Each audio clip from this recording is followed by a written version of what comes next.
नमस्कार, news point लेकर हाजिर हूं मैं राजीव। आप सबका स्वागत करता हूं इस कार्यक्रम में दोस्तों। और बात चूंकि चुनावी मौसम है तो बात चुनाव की, और खासकर 5 राज्यों में जो चुनाव हो रहे हैं उसमें से उत्तर प्रदेश के 2 चरण के मतदान समाप्त हो गए हैं। कल दूसरे चरण का मतदान था, सेकेंड फेज का, और साथ में उत्तराखंड और गोवा में भी चुनाव संपन्न हो गए, यानी कि निपट गए हैं। लेकिन चुनाव दर चुनाव ये जो 2 चरणों के जो चुनाव हुए उत्तर प्रदेश में और जो गोवा और उत्तराखंड का चुनाव निपटा है, इसके साथ साथ ऐसा लग रहा है कि बीजेपी भी शायद निपटती जा रही है। लेकिन क्या बीजेपी को आखिर निपटा कौन रहा है? जनता निपटा रही है या बीजेपी के लोग ही निपटा रहे हैं? ये समझेंगे आज इस कार्यक्रम में। और साथ साथ आप जानते हैं कि अब जब 2 चरणों का मतदान, तो उत्तर प्रदेश में अब 5 चरण यानी 5 फेज के मतदान अभी और बाकी है। चुनाव अभी बाकी है मेरे दोस्त, और चुनाव दर चुनाव बहुत कुछ होना बाकी है। इसलिए हमारा जो ये कार्यक्रम है इसे जरूर रोज देखा कीजिए आप। बहुत कुछ हम आपके सामने लेकर आते हैं और अभी पिटारे में बहुत कुछ है भी। साथ साथ आप जानते हैं कि 20 फरवरी को तीसरे फेज का मतदान है, और इसी 20 फरवरी को पंजाब में भी चुनाव है। पंजाब बहुत ही गर्म हो चुका है। गर्मी तो हालांकि कुछ दिन पहले पश्चिम उत्तर प्रदेश में, और उसमें भी मुजफ्फरनगर और कैराना में योगी आदित्यनाथ उतारने वाले थे और शिमला बनाने वाले थे मई जून के महीने में। लेकिन शायद गर्मी उतरती हुई बीजेपी की दिखाई दे रही है। और उधर पंजाब में जो गर्मी चढ़ी है वो गर्मी किसकी है? किसकी चढ़ रही है गर्मी और किसकी गर्मी उतर रही है, या कौन डर से भाग रहा है, ये सब भी बहुत मजबूती के साथ हम देख रहे हैं। और नेता जो हैं वो और भी मजबूती के साथ चुनाव लड़ रहे हैं। तो दोनों राज्यों में यानी उत्तर प्रदेश में और अब इधर पंजाब में गहमा गहमी का माहौल है। कुछ दिनों बाद वो माहौल हमको शायद मणिपुर में भी देखने को मिले, लेकिन मणिपुर चूंकि हम लोगों से काफी दूर है, पूर्वोत्तर का सबसे आखिरी किनारा है, इसलिए शायद मणिपुर की खबरें उतनी हम लोगों तक न पहुंचे। लेकिन पंजाब और उत्तर प्रदेश तो बिल्कुल सामने है। उत्तराखंड में क्या बीजेपी निपट गई है, और गोवा में भी क्या बीजेपी निपट गई है? यही तो आखिर कौन निपटा रहा है? जनता निपटा रही है या बीजेपी के लोग निपटा रहे हैं? लेकिन इन सबसे पहले आइए ये देखते हैं कि राहुल गांधी आज थे पंजाब में। पंजाब में कल प्रधानमंत्री नरेंद्र मोदी थे।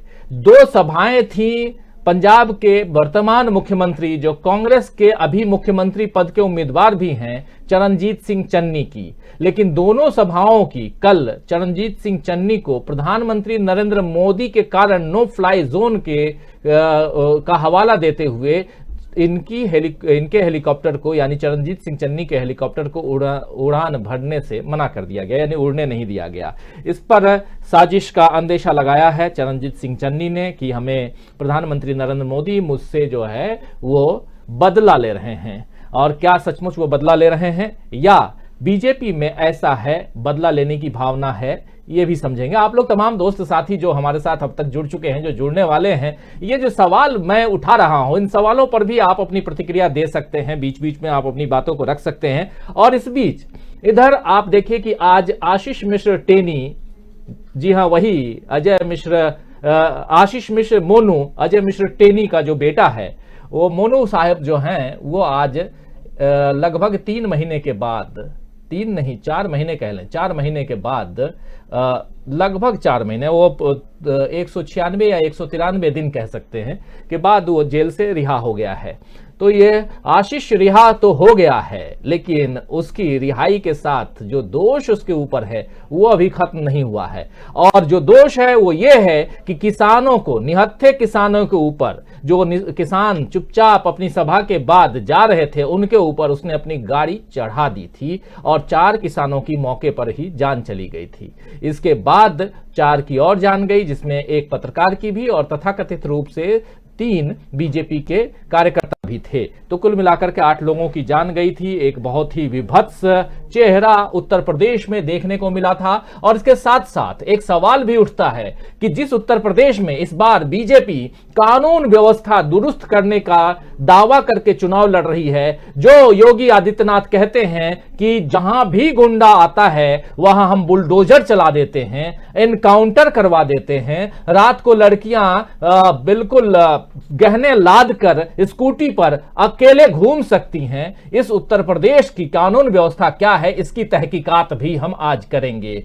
और साथ साथ बार बार यह कह रहा हूं कि क्या बीजेपी निपट रही है या बीजेपी को कौन निपटा रहा है। ये जो हम नीचे लिख रहे हैं कि बीजेपी को कौन निपटा रहा है, ये भी समझेंगे। आइए, बहुत कुछ समझना है, लेकिन उससे पहले कुछ साथी हमारे साथ जुड़े हुए हैं, उनसे आपका परिचय करवाऊं और उसके बाद सीधे राहुल गांधी को सुनते हैं, क्योंकि राहुल गांधी पहुंचे हुए हैं पंजाब में। हमारे साथ 3 खास मेहमान जुड़े हुए हैं। हमारे साथ हरप्रीत जी जुड़े हुए हैं। हरप्रीत जी से आप लोग परिचित हैं, पहले भी आप लोगों के बीच से। हरप्रीत जी, आपका स्वागत करता हूं। हमारे साथ डॉक्टर दीपक पाचपोर जी जुड़े हुए हैं। दीपक पाचपोर जी, आपका स्वागत। और स्वागत है हमारे साथी अमलेंदु उपाध्याय जी का, और साथ में तमाम आप दोस्त साथी शुभचिंतक जो अब तक जुड़े हुए हैं, जो जुड़ चुके हैं, जुड़ने वाले हैं, आप सबका भी एक बार फिर से स्वागत है। आइए सीधा पंजाब चलते हैं। क्या कुछ कहा है राहुल गांधी ने, ये सुनते हैं। क्योंकि पंजाब में राहुल गांधी एक तरफ प्रधानमंत्री को घेर रहे हैं तो दूसरी तरफ अरविंद केजरीवाल को घेर रहे हैं। अरविंद केजरीवाल की राजनीति क्या है, ये भी समझेंगे, और क्यों अरविंद केजरीवाल के लिए पंजाब जो है वो ज्यादा इंपॉर्टेंट पार्ट दिखाई देता है। इसलिए भी कह रहा हूं क्योंकि पिछली बार भी पंजाब पर चढ़ाई करने की उन्होंने कोशिश की थी, लेकिन 20 सीटें ही मात्र आ पाई। इस बार क्या 20 जो है वो 60 में तब्दील हो पाएंगी, ये बड़ा सवाल है। लेकिन पहले राहुल गांधी को सुनते हैं। क्योंकि मैं सोच समझ के बोलता हूं। मेरे बारे में आप 2 चीजें समझ लीजिए। जब मैं मुंह खोलता हूं, सोच समझ के बोलता हूं।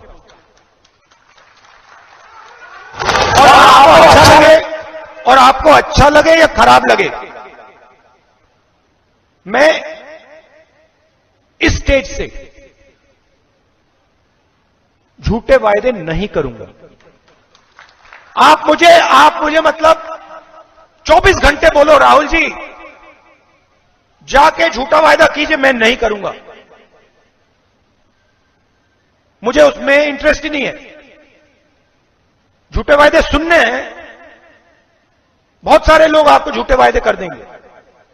मोदी जी हैं, बादल जी हैं, केजरीवाल जी हैं, लिस्ट है। मुझे सिखाया गया है मुंह खोलने से पहले सोचकर समझकर मुंह खोलो, और जब मुंह खोलो तो सच बोलो, झूठ नहीं बोलो। ये हिंदुस्तान में अलग अलग लोगों ने कहा है। गुरु नानक जी जो पंजाब को पूरी दुनिया को रास्ता दिखाया, जिन्होंने पंजाब को पूरी दुनिया को रास्ता दिखाया, जिनसे मैं भी बहुत सीखा हूं, रोज सीखता हूं,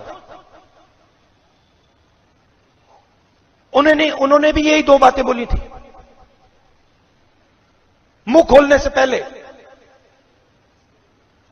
सोचकर समझकर अहंकार को मारकर मुंह खोलो, और जब मुंह खोलोगे तो सच्ची बात करो। तो मुंह खोलने से पहले सोचकर समझकर मुंह खोलो, ये कह रहे हैं राहुल गांधी, जो सांसद हैं इस वक्त कांग्रेस पार्टी से और पूर्व अध्यक्ष कांग्रेस पार्टी के। राहुल गांधी वोट मांग रहे हैं पंजाब में राहुल गांधी की यानी कि कांग्रेस पार्टी की सरकार है, और जरूरत भी है कि राहुल हो या प्रियंका गांधी ज्यादा से ज्यादा मेहनत करें पंजाब में। लेकिन इधर उत्तर प्रदेश में क्या कुछ हो रहा है। उत्तर प्रदेश में आशीष मिश्र टेनी जो है, आशीष मिश्र मोनू, बार बार मैं उसके पिताजी का नाम ले आता हूं, और क्योंकि पिता जो हैं अजय मिश्र टेनी, वो भी उतने ही बड़े गुनाहगार हैं, क्योंकि पहले का जमाना अलग था। हमारे तीनों साथी इस बात से सहमत होंगे। जमाना अलग था कि कोई एक दुर्घटना होती थी तो मिनिस्टर साहब जो हैं वो अपना पद छोड़ देते थे। यहां तो पद से ऐसे चिपकते हैं कि हमारा जन्म सिद्ध अधिकार हो गया हो, और जब तब तक नहीं हटते जब तक कि जनता मारकर हटा नहीं देती है, यानी कि वोट की चोट देकर के हटा नहीं देती है, तब तक वो वहां चिपके ही रहते हैं। और वही जो एकदम बिल्कुल जो फिक्स हो चुके हैं अजय मिश्र टेनी और उनके ऊपर जबरदस्त प्रहार किया गया, क्योंकि उन्होंने और उनके बेटे ने प्रहार किया था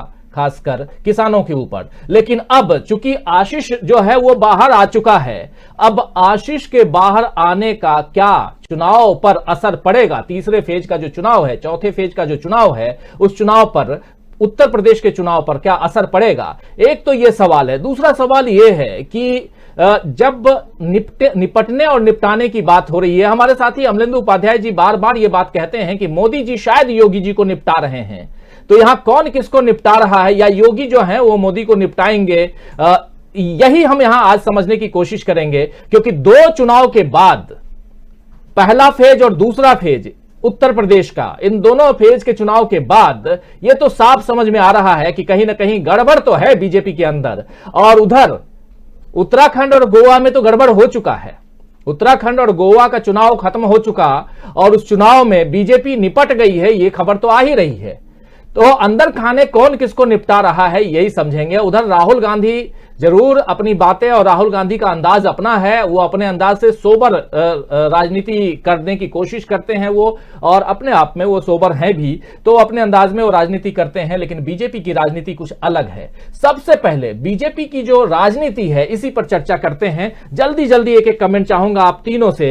पहले शुरुआत चाहूंगा अमलेंदु उपाध्याय जी आपसे। निपटने निपटाने की बात थोड़ी देर बाद करेंगे, लेकिन बीजेपी के अंदर कुछ तो गड़बड़ चल रहा है, आपको भी लगता है क्या ऐसा?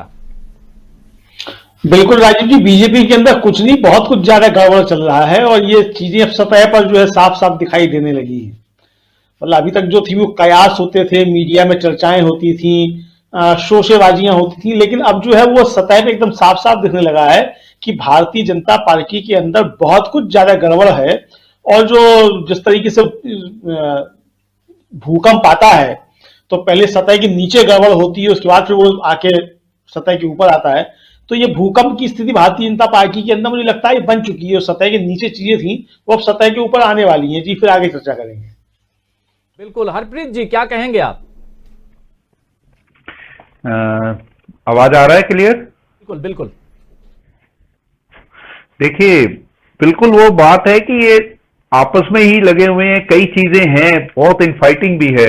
देखिए, जो ग्राउंड रिपोर्ट है वो बहुत कुछ कहती है। यूपी के बारे में तो खास तौर पे जो पहले 2 चरण के इलेक्शन हुए हैं उसमें बहुत कुछ, अब वो कहते हैं कि ग्राउंड पे दिख रहा है, इनकी घबराहट भी देखी जा सकती है। और निपटने और निपटाने की बात तो बाद में करेंगे, कौन किसको निपटाएगा, जनता किसको कैसे निपटाएगी, ये तो आप भी जानते हैं, हम भी जानते हैं कि जनता के पास जो पावर होती है वो किसी के पास पावर नहीं है। जो वोट की पावर है वो सबसे बड़ी पावर है इस समय।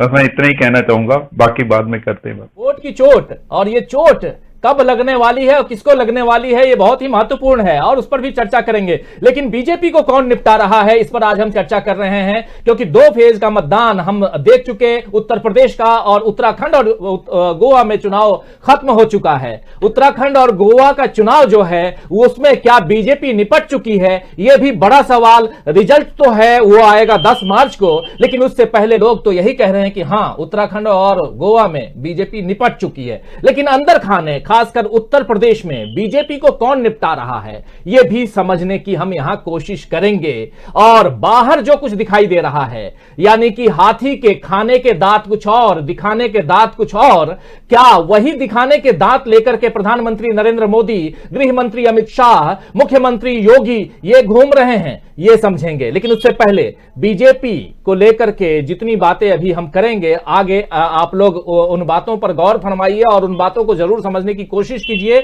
और उससे संबंधित कुछ बात तो आपके ध्यान में हो तो जरूर रखिए। लेकिन एक सवाल जरूर, जो जिस सवाल के साथ हमारे दोनों साथी के बीच में आया था, उसी सवाल के साथ हमारे पॉलिटिकल एडिटर डॉक्टर दीपक पाचपोर के पास आना चाहूंगा। दीपक जी, क्या लगता है आपको, बीजेपी जो है निपटाने के चक्कर में निपटती जा रही है क्या? देखिए, बीजेपी के सामने 2 तरह की चुनौतियां हैं। एक हम जिसको कह सकते हैं एक्सटर्नल है, बाहरी है, और दूसरी जो है वो इंटरनल है। एक्सटर्नल चुनौतियों से आदमी हो या संगठन हो या देश हो या दुनिया हो, वो तो निपट जाती है। जैसे कि कोरोना है, ये एक एक्सटर्नल संकट है, लेकिन उसके अंदर के जो संकट होते हैं उससे निपटना अक्सर जो है वो सभी के लिए बड़ा भारी, चाहे वो व्यक्ति हो चाहे समाज हो।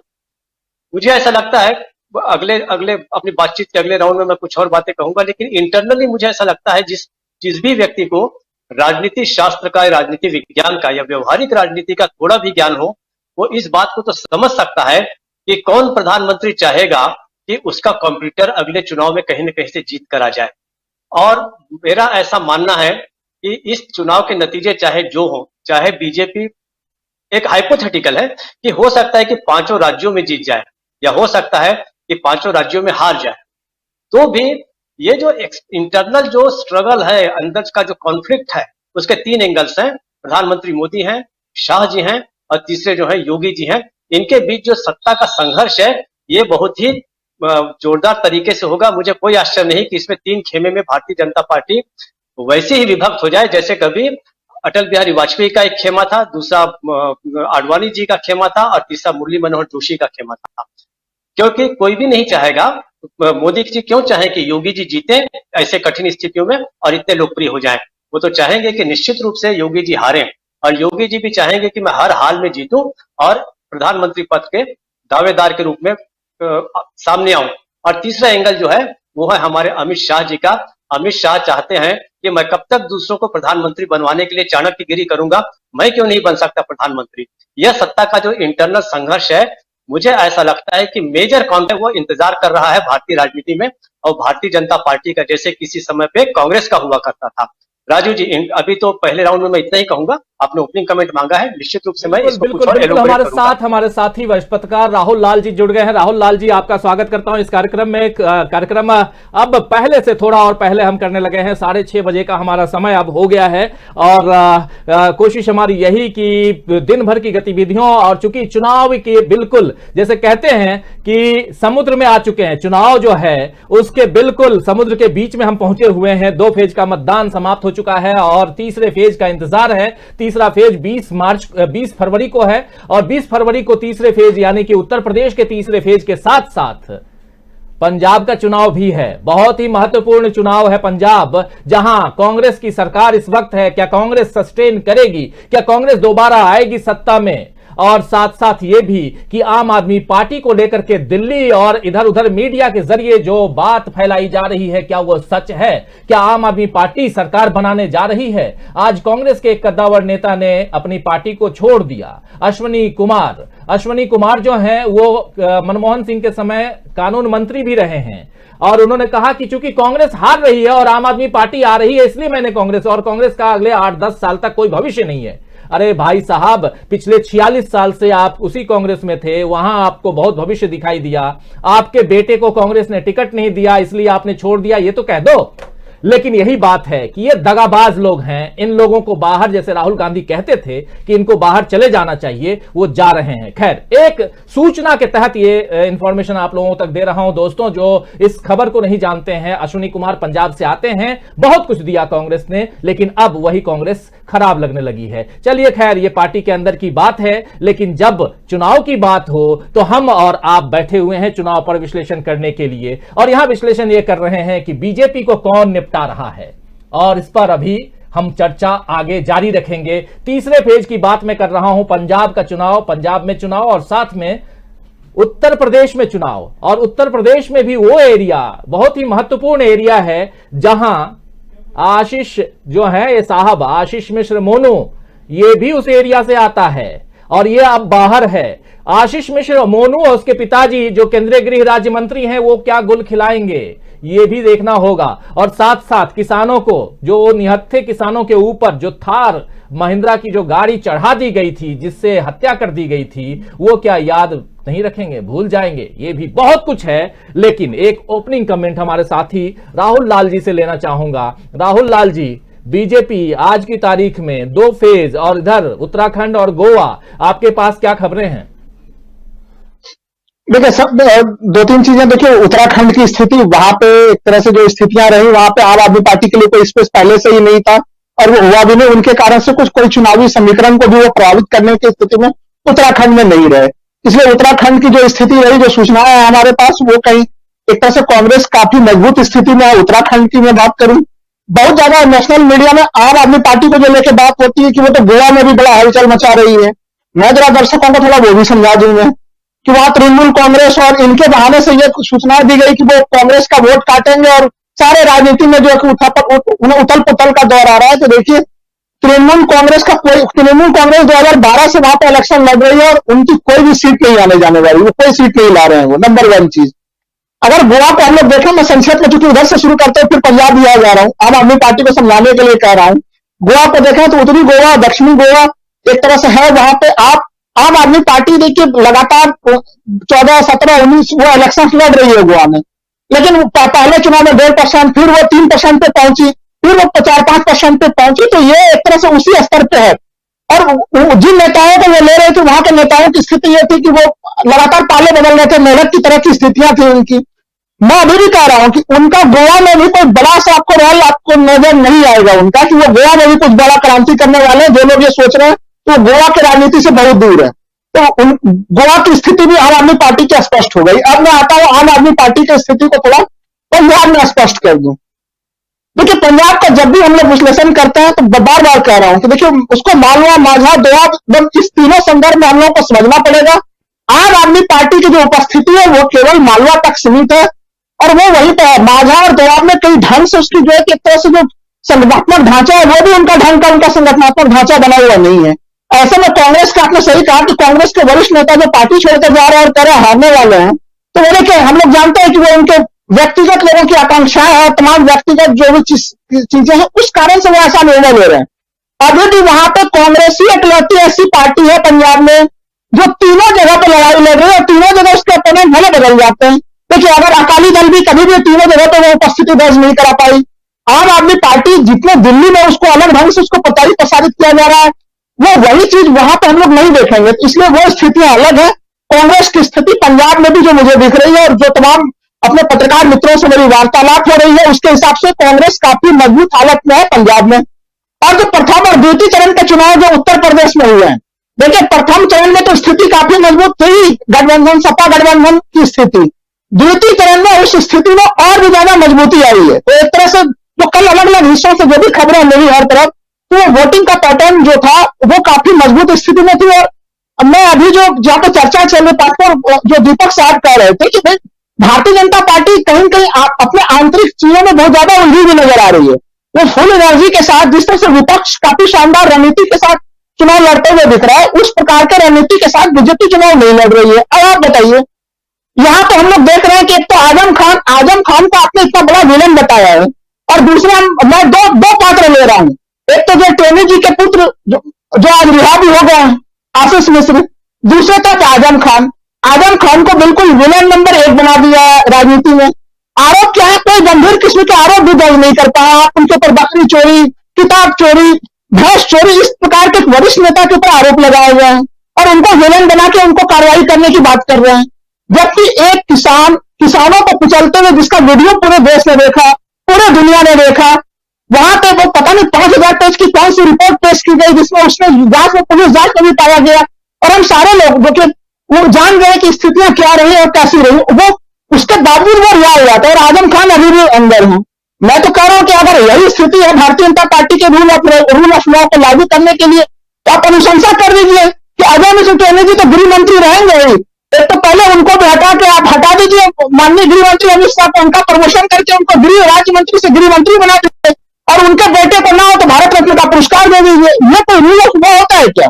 ये सामान्य जनता जो वेट कर रही है वो मैं बता रहा हूं कि भाई अजय मिश्र टेनी का पुत्र अगर इस तरह से छूटा है, हम लोग तो लगातार डिमांड कर रहे थे कि भाई अजय मिश्र टेनी इस्तीफा कब देंगे। उनका इस्तीफा तो हुआ नहीं, बेटे को ही जेल से रिहा कर दिया। तो इससे ज्यादा बेशर्मी तो राजनीति में क्या हो सकता है? आप क्रूरता देखिए और उसके बाद एक तरह से शासकों के ऊपर से जो है जो उनकी जो घोर जो एक सामंतवादी मानसिकता है, वो मानसिकता भी दिखती है कि उनका लोकतंत्र में कोई विश्वास नहीं है, भारतीय संविधान में कोई विश्वास नहीं है। ये सब चीजों को उन्होंने तोड़ दिया है, मरोड़ दिया है। तो ये स्थितियां जिस तरह से चल रही है, और वैसे में तीसरा चरण का चुनाव आ रहा है, तीसरे चरण में जनता उनको सबक देगी इस वाले मामले को लेकर। नहीं तो देखिए अगर वो अभी जेल से रिहा नहीं होते तो ऐसा लग रहा था कि प्रथम और द्वितीय चरण के बाद किसानों का मामला थोड़ा ठंडा पड़ेगा, लेकिन आज फिर से किसानों का मामला फिर से भड़क उठा है। उनके न्याय की लड़ाई के लिए जो आग है वो और उसकी ज्वाला जो है उसके ऊपर भड़कती हुई हम लोगों को नजर आ रही है। और इसमें सबों को खड़ा होना पड़ेगा इस मामले में। जी बिल्कुल बिल्कुल राहुल लाल जी, फिर से आऊंगा, लेकिन कुछ लोग तो ये भी कह रहे हैं कोको ले गई उत्तराखंड और गोवा की सरकार। ये कोको की बात बहुत हो रही है आजकल। अमलेंदु जी, ये कोको कौन है भाई? ये कोको लेके चली जा रही है, उत्तराखंड की सरकार भी ले गई, गोवा की सरकार भी ले गई, दोनों फेज में जो बीजेपी की सीटें थी कोको वो भी लेके गई। ये कोको है क्या भला, लोग पूछ रहे हैं। लेकिन कोको की बात करें उससे पहले आइए राहुल गांधी को एक बार फिर से सुनते हैं। राहुल गांधी प्रधानमंत्री नरेंद्र मोदी पर क्या कुछ कह रहे हैं, जरा ये सुन लेते हैं। आज आम आदमी पार्टी कहती है कि हमने मोहल्ला क्लिनिक खोला। सबसे पहले मोहल्ला क्लिनिक शीला दीक्षित जी ने खोले थे। पहला झूठ।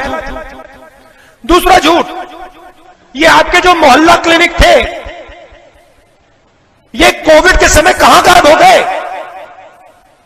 जो रोज हमें टीवी पे अस्पताल के बाहर गाड़ियों में बिना ऑक्सीजन के लोग मरते दिखे, आपकी मोहल्ला क्लिनिक कहां थी? वो ऑक्सीजन के सिलेंडर कहां थे? वेंटिलेटर कहां थे?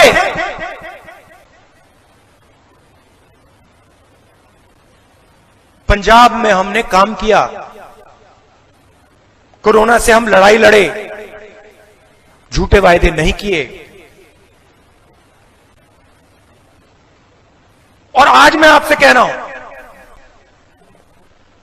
मैंने ड्रग्स के बारे में कहा, मजाक उड़ाया गया। कोरोना के बारे में कहा, मजाक उड़ाया गया। नोटबंदी के समय मैंने बोला हिंदुस्तान की अर्थव्यवस्था को बर्बाद कर दिया है।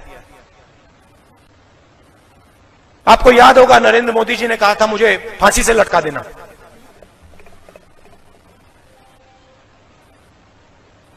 चौराहे पे मुझे नरेंद्र मोदी जी ने कहा फांसी से लटका देना अगर नोटबंदी से काला धन नहीं मिटा।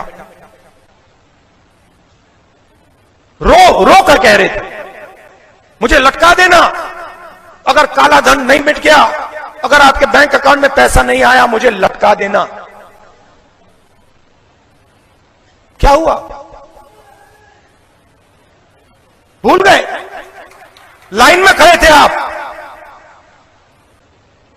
आप लाइन में खड़े थे, हम सब लाइन में खड़े थे।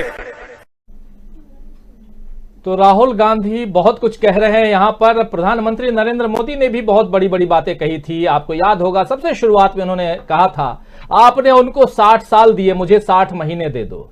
उसके बाद अगर ये कुछ नहीं हुआ, अगर ऐसा नहीं हुआ, वैसा नहीं हुआ, तो जिस चौराहे पर, ये भी उन्होंने कहा था। फिर उन्होंने ये भी कहा फांसी पर लटका देना। उसके बाद फिर आगे आए प्रधानमंत्री नरेंद्र मोदी, बोले ताली बजा लो, थाली बजा लो, टॉर्च जला लो, तो कुछ और कर लो, सब किया। देखिए कितना मजेदार है हमारा देश और हमारे देश का लोकतंत्र, हमारे देश की भोली भाली जनता। नेता आते हैं, बेवकूफ बनाते हैं, यानी मदारी आएगा, बजाएगा डमरू और चला जाएगा, और बाकी जो हैं वो नाचते रहेंगे, ताथैया करते रहेंगे। खैर, लेकिन अमलेंदु जी, ये जो ताथैया है ये अब कौन किसको कराने वाला है, और ये कोको कौन है, मैं आपसे पूछ रहा था। ये उत्तराखंड में भी कोको सरकार ले गई और इधर कह रहे हैं गोवा में भी कोको ले गई, 2 फेज भी कोको ले गई। तो ये कोको से इतनी परेशान क्यों है बीजेपी? राजीव जी, सर, ये कोको जो है ये बीजेपी के लिए मुसीबत हो गई है। और ये कोको जो है पश्चिमी उत्तर प्रदेश की चीज है कोको। और ये राकेश टिकैत ने कहा, जैसे प्रधानमंत्री हमारे जुमले फेंकते हैं, तो ऐसी राकेश टिकैत ने बताया कि कोको जो है वो ले गई बीजेपी के वोट। तो उसी से शुरू हुआ कि कोको जो है उत्तराखंड और गोवा में भी जो है बीजेपी के वोट ले गई। एक मिनट अमलेंदु जी, थोड़ा सा करेक्ट कर देता हूं। कोको जो है ये जब पश्चिम बंगाल की मुख्यमंत्री ममता बनर्जी आई थी तो उन्होंने कहा था कि हमारे यहाँ वो कोको बोलते हैं, जिसको आपके यहाँ कोयल बोलते हैं, कुछ ऐसा, और वो कुछ ऐसा उन्होंने कहा तो था। उसके बाद से खैर, लेकिन आप राकेश टिकैत की बात कर रहे थे। जी जी, तो ये कोको जो है वही है। और कोको जो है वो बड़ी शातिर होती है, मतलब मीठा बोलती है लेकिन वो होती बहुत शातिर है। मतलब अपना बच्चा भी जो है वो अपने घोंसले में नहीं पालती, वो कौवे के घोंसले में पलवाती है। तो वही कोको जो है वो भारतीय जनता पार्टी के वोटों को ले गई है उठा करके। तो यानी कि भारतीय जनता पार्टी को जनता ने उत्तराखंड, गोवा और उत्तर प्रदेश के जो 2 फेज हुए हैं उनमें सबक सिखा दिया है। इसका सीधा सीधा तात्पर्य ये है। अब इसे भारतीय जनता पार्टी भी अंदरूनी तौर पर तो स्वीकार कर रही है, लेकिन अभी चूंकि और उत्तराखंड में भी, उत्तर प्रदेश में भी और फेज के चुनाव होने हैं तो खुल के भी स्वीकार नहीं कर सकते हैं। मुझे लगता है कि 7 मार्च की शाम को जो है स्वीकार कर लेंगे और ज्यादा ढीठ हुए तो 10 मार्च के बाद जो है स्वीकार, जब रिजल्ट स्वीकार करेंगे। तो बहरहाल जनता जो हम तैयारी कर चुकी है और गोवा और उत्तराखंड में जनता की जो तैयारियां थी वो ईवीएम में बंद हो चुकी हैं। उत्तर प्रदेश के 2 चरणों में ईवीएम में बंद हो चुकी हैं। उत्तर प्रदेश की जनता आगे के 5 चरणों में भी जो है वो कोको तैयार बैठी है, यहां भी जो है वो हिसाब किताब करने के लिए भारतीय जनता पार्टी से। तो ये तो हुई कोको की बात। अमलेंदु जी, थोड़ा इसी से संबंधित एक सवाल ले लेते हैं दीपक पाचपोर जी से।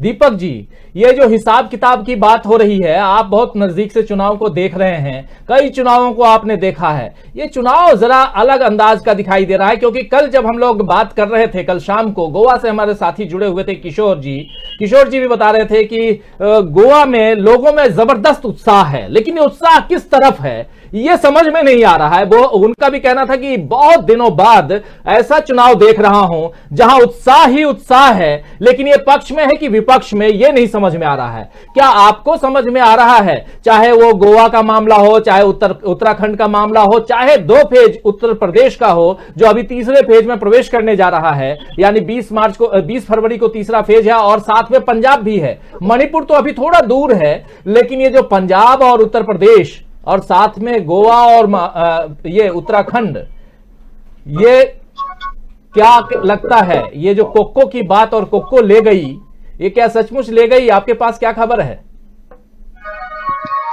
देखिए, ये जो उन्होंने बताया का जो स्वभाव है वो तो अपनी जगह पर ठीक है और वो काफी एंटरटेनिंग भी है, लेकिन कोको की बात और आपका जो सबसे बड़ा जो सवाल है कि बीजेपी को कौन निपटा रहा है, इन दोनों को जोड़ते हुए मैं एक बात कहना चाहता हूँ राजीव जी। थोड़ा सा लंबा रहेगा मेरा स्टेटमेंट, छोटा सा है, लेकिन ऐसा मुझे लग रहा है कि प्राचीन समय में आपको याद होगा जो युद्ध की जो युद्ध कौशल जो था उसमें एक चक्रव्यूह रचा जाता था। चक्रव्यूह रच के दुश्मनों को उसमें फंसा कर मार दिया जाता था। लेकिन यहाँ चक्रव्यूह ऐसा है कि ये बीजेपी ने खुद अपने लिए तैयार कर दी। इसके देखिए कुछ चक्र जो है वो बहुत ही स्पष्ट नजर आ रहे हैं। पहला जो है कि बीजेपी ने एक अपनी रणनीति बनाई पिछले 31 सालों से, जब से आप समझिए कि बाबरी कांड हुआ उसके बाद से ही, कि सामाजिक ध्रुवीकरण जो है, सामाजिक ध्रुवीकरण तो उन्होंने किया था बीजेपी ने मंडल कमीशन के जवाब में, लेकिन वह सामाजिक ध्रुवीकरण इतना फायदेमंद साबित हुआ कि लगभग पिछले 30 सालों में एक तरह से भारतीय जनता पार्टी है उसी धुन पर वो लगातार रही। तो पहला चक्रव्यूह का यह पहला चक्र है। फिर उसमें एक जो बदजुबानी की जो बात है, आप देखिए इन सभी चुनाव में नहीं, पिछले लगभग 7-8 सालों से इस तरीके के बयान दिए जा रहे हैं। जब मोदी को प्रेजेंट किया गया प्रधानमंत्री के रूप में, उसके साथ ही हमारे राजनीति में एक तरह से खराब भाषा का प्रयोग जो है बड़ा धड़ल्ले से शुरू हो गया। तीसरा है भावनात्मक मुद्दों पर भारतीय जनता पार्टी इतनी ज्यादा आश्रित हो गई है कि उसने प्रशासन और विकास इन चीजों को भुला, तो ये 2-3 चक्र उसके और हो गए। तीसरा है, लेकिन इसमें जो एक चक्र जो है वो विपक्षी दलों ने रचा है, बनाया है, और वो है कुछ समय तक तो उनकी पिच पर जाकर खेलते रहे, लेकिन बाद में वो समझ गए कि मतलब भारतीय जनता पार्टी चाहती थी कि विपक्षी पार्टियां आए, हमारी पिच पर आए, जो धार्मिकता की जो पिच है, जो भावनात्मक मुद्दों की, लेकिन वो संभाल गए। उन्होंने कह दिया कि बुलाती है लेकिन जाना नहीं। तो कुल जमा ये है कि ये जो आखिरी चक्र जो है ये भारतीय विपक्षी दलों ने रखा। अब पिछले कुछ समय से आप देखिए विपक्षी दल बहुत ही मैच्योर्ड हो गए हैं और बहुत ही सेंसिटिव बातें करने लगे हैं। और तीसरा, उन्होंने एक सकारात्मक रूप अपनाया है राजनीति को लेके। मुझे ऐसा लगता है कि जो वैचारिक ध्रुवीकरण जो है वो हमारे यहाँ उस दिशा में भारत जो है वो बढ़ता जा रहा है, हमारा लोकतंत्र बढ़ता जा रहा है, और यही कैरी फॉरवर्ड अगले चुनावों में भी होगा, ऐसा मुझे लग रहा है। पंजाब में भी आप देखिए कि जिस तरह से इन्होंने बात की राहुल गांधी ने आज की, उस समय प्रियंका गांधी जिस तरीके से जवाब दे रही है लोगों के, किसी ने उनको पूछा आपके बारे में, भाई बहन के बारे में ऐसा वैसा कहा जाता है, तो उन्होंने कहा कि रोजगार की बात पहले करो, विकास की बात पहले करो। तो ये जो अप्रोच है, मुझे ऐसा लगता है कि भारतीय जनता पार्टी इस चक्रव्यूह में जाकर फंस गई है और उसके निकलने का रास्ता जो है, मुझे नहीं लगता कि अब बहुत लंबे समय तक उसे कोई ऐसा रास्ता मिल पाएगा, अनलेस एंड अनटिल कि वो खुद पॉजिटिव हो जाए और लोकतांत्रिक हो जाए। जो गैर लोकतांत्रिक तरीका है उसका कामकाज का, संगठन चलाने का, सरकार चलाने का, विरोधियों को निपटाने का, बुलडोजर चलाने का, ये अब उसको बहुत महंगा साबित होने जा रहा है। मुझे ऐसा लगता है भारतीय पार्टी को इस राजनीति में अगर रिलेवेंट बने रहना है तो उसको अपनी अप्रोच भी बदलनी पड़ेगी, और मुझे लगता है कि विपक्षी दलों ने तो रास्ता दिखाया है। राजीव जी बिल्कुल बिल्कुल सही कह रहे हैं। हरप्रीत जी कुछ बोलना चाहते हैं, लेकिन हरप्रीत जी और राहुल लाल जी आप लोगों के कमेंट लूंगा, लेकिन उनसे पहले जरा अखिलेश यादव को सुन लेते हैं। अखिलेश यादव आज अलग अलग जगहों पर थे, रायबरेली में थे, फिर फतेहपुर में थे, फिर कानपुर नगर में थे और उन्नाव, इन 4 जगहों पर थे। रायबरेली में अखिलेश यादव क्या कुछ कह रहे हैं, इसलिए भी सुनना मैं आज की तारीख में, चाहे उधर राहुल गांधी या अखिलेश यादव, इन सबको इसलिए सुना रहा हूं क्योंकि बात हम बीजेपी की कर रहे हैं। और बीजेपी के लिए विपक्ष ने कोई चक्रव्यूह तैयार किया है, या बीजेपी के अंदर खाने में ही कोई किसी ने चक्रव्यूह तैयार किया है कि आपस में ही निपट लेते हैं और एक दूसरे को निपटा देते हैं? तो यहां क्या बीजेपी के अंदर खाने से ही बीजेपी के नेताओं को निपटाया जा रहा है? क्या योगी आदित्यनाथ को कोई और निपटा रहा है? क्या मोदी जी को योगी आदित्यनाथ निपटा रहे हैं? क्या अमित शाह, जो अभी थोड़ी देर पहले राहुल लाल जी भी बता रहे थे और बाकी हमारे साथी भी बता रहे थे कि क्या चल रहा है, यह समझना बहुत जरूरी है। लेकिन उससे पहले जरा सुन लेते हैं अखिलेश यादव क्या कुछ कह रहे हैं, कैसे वोट मांग रहे हैं, जरा सुनते हैं। इनके भाषण सुने बीजेपी वालों के आपने? अभी प्रधानमंत्री बोल रहे थे कुछ दिन पहले यहीं पर बगल में, कल प्रधानमंत्री बोल रहे थे यहां पर, एक बोल रहे थे बुंदेलखंड में, एक बोल रहे थे हाथरस में, एक बोल रहे थे बाराबंकी में।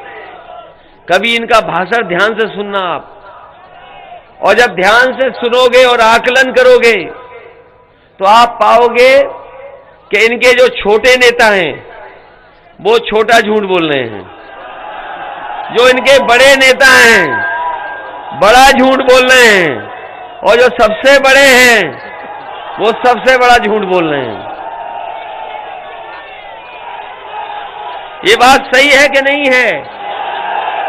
इनसे ज्यादा झूठ बोलने वाली पार्टी कोई नहीं हो सकती जितना भारतीय जनता पार्टी के लोग झूठ बोल रहे हैं। इन्होंने नौजवानों को सपने दिखाए कि नौकरी मिल जाएगी, रोजगार मिल जाएगा। हमारे नौजवान 5 साल इंतजार करते रहे कि ये सरकार नौकरी रोजगार देगी, लेकिन 5 साल इंतजार में ही कट गए।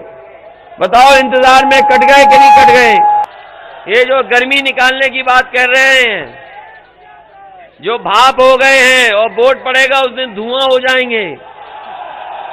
हम उन्हें कहना चाहते हो, आप गर्मी निकालना चाहते हो, समाजवादी सरकार बनेगी तो अपने नौजवानों को फौज में और पुलिस में नौकरी देने के लिए नौकरी निकालने का काम करेंगे।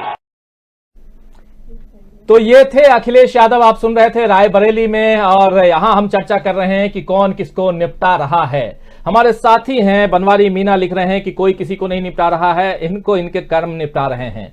लेकिन ये भी हम समझेंगे। हरप्रीत जी कुछ कहना चाह रहे थे, लेकिन अभी हम अखिलेश यादव को सुन रहे थे। अखिलेश यादव कह रहे हैं जो बातें, बहुत महत्वपूर्ण बातें यहां कह रहे हैं। और अब चूंकि चुनाव के तीसरे फेज में है, मुकाम धीरे धीरे आगे की ओर, और 10 मार्च का सबको इंतजार, लेकिन उससे पहले 7 मार्च जो आखिरी चुनाव है, आखिरी दिन, 7वां फेज, उस दिन शाम आपके सामने हम पिटारा खोलेंगे एग्जिट पोल का। इसलिए 7 तारीख 7 मार्च की शाम हमारा साथ आप जरूर दीजिए, हमारा प्रोग्राम जरूर देखिए। एग्जिट पोल में कहां किसकी सरकार बन रही है। अभी जो हम बात कर रहे हैं उत्तराखंड और गोवा की बात हमने की, और कोक्को की बात कर रहे थे, क्या कोक्को ले गई उत्तराखंड और गोवा की सरकार, और क्या पंजाब में तो खैर है ही नहीं, और पंजाब में कोक्को किसकी सरकार ले जाएगी। और साथ में उत्तर प्रदेश में क्या कुछ हो रहा है, यही समझ रहे हैं। हरप्रीत जी, खैर आपको बहुत देर इंतजार करवाया, माफ कीजिएगा, लेकिन कुछ आप जोड़ना चाह रहे थे जब हमारे साथी दीपक पाचपोर जी बात कर रहे थे, और अपनी बातों को रखिए प्लीज।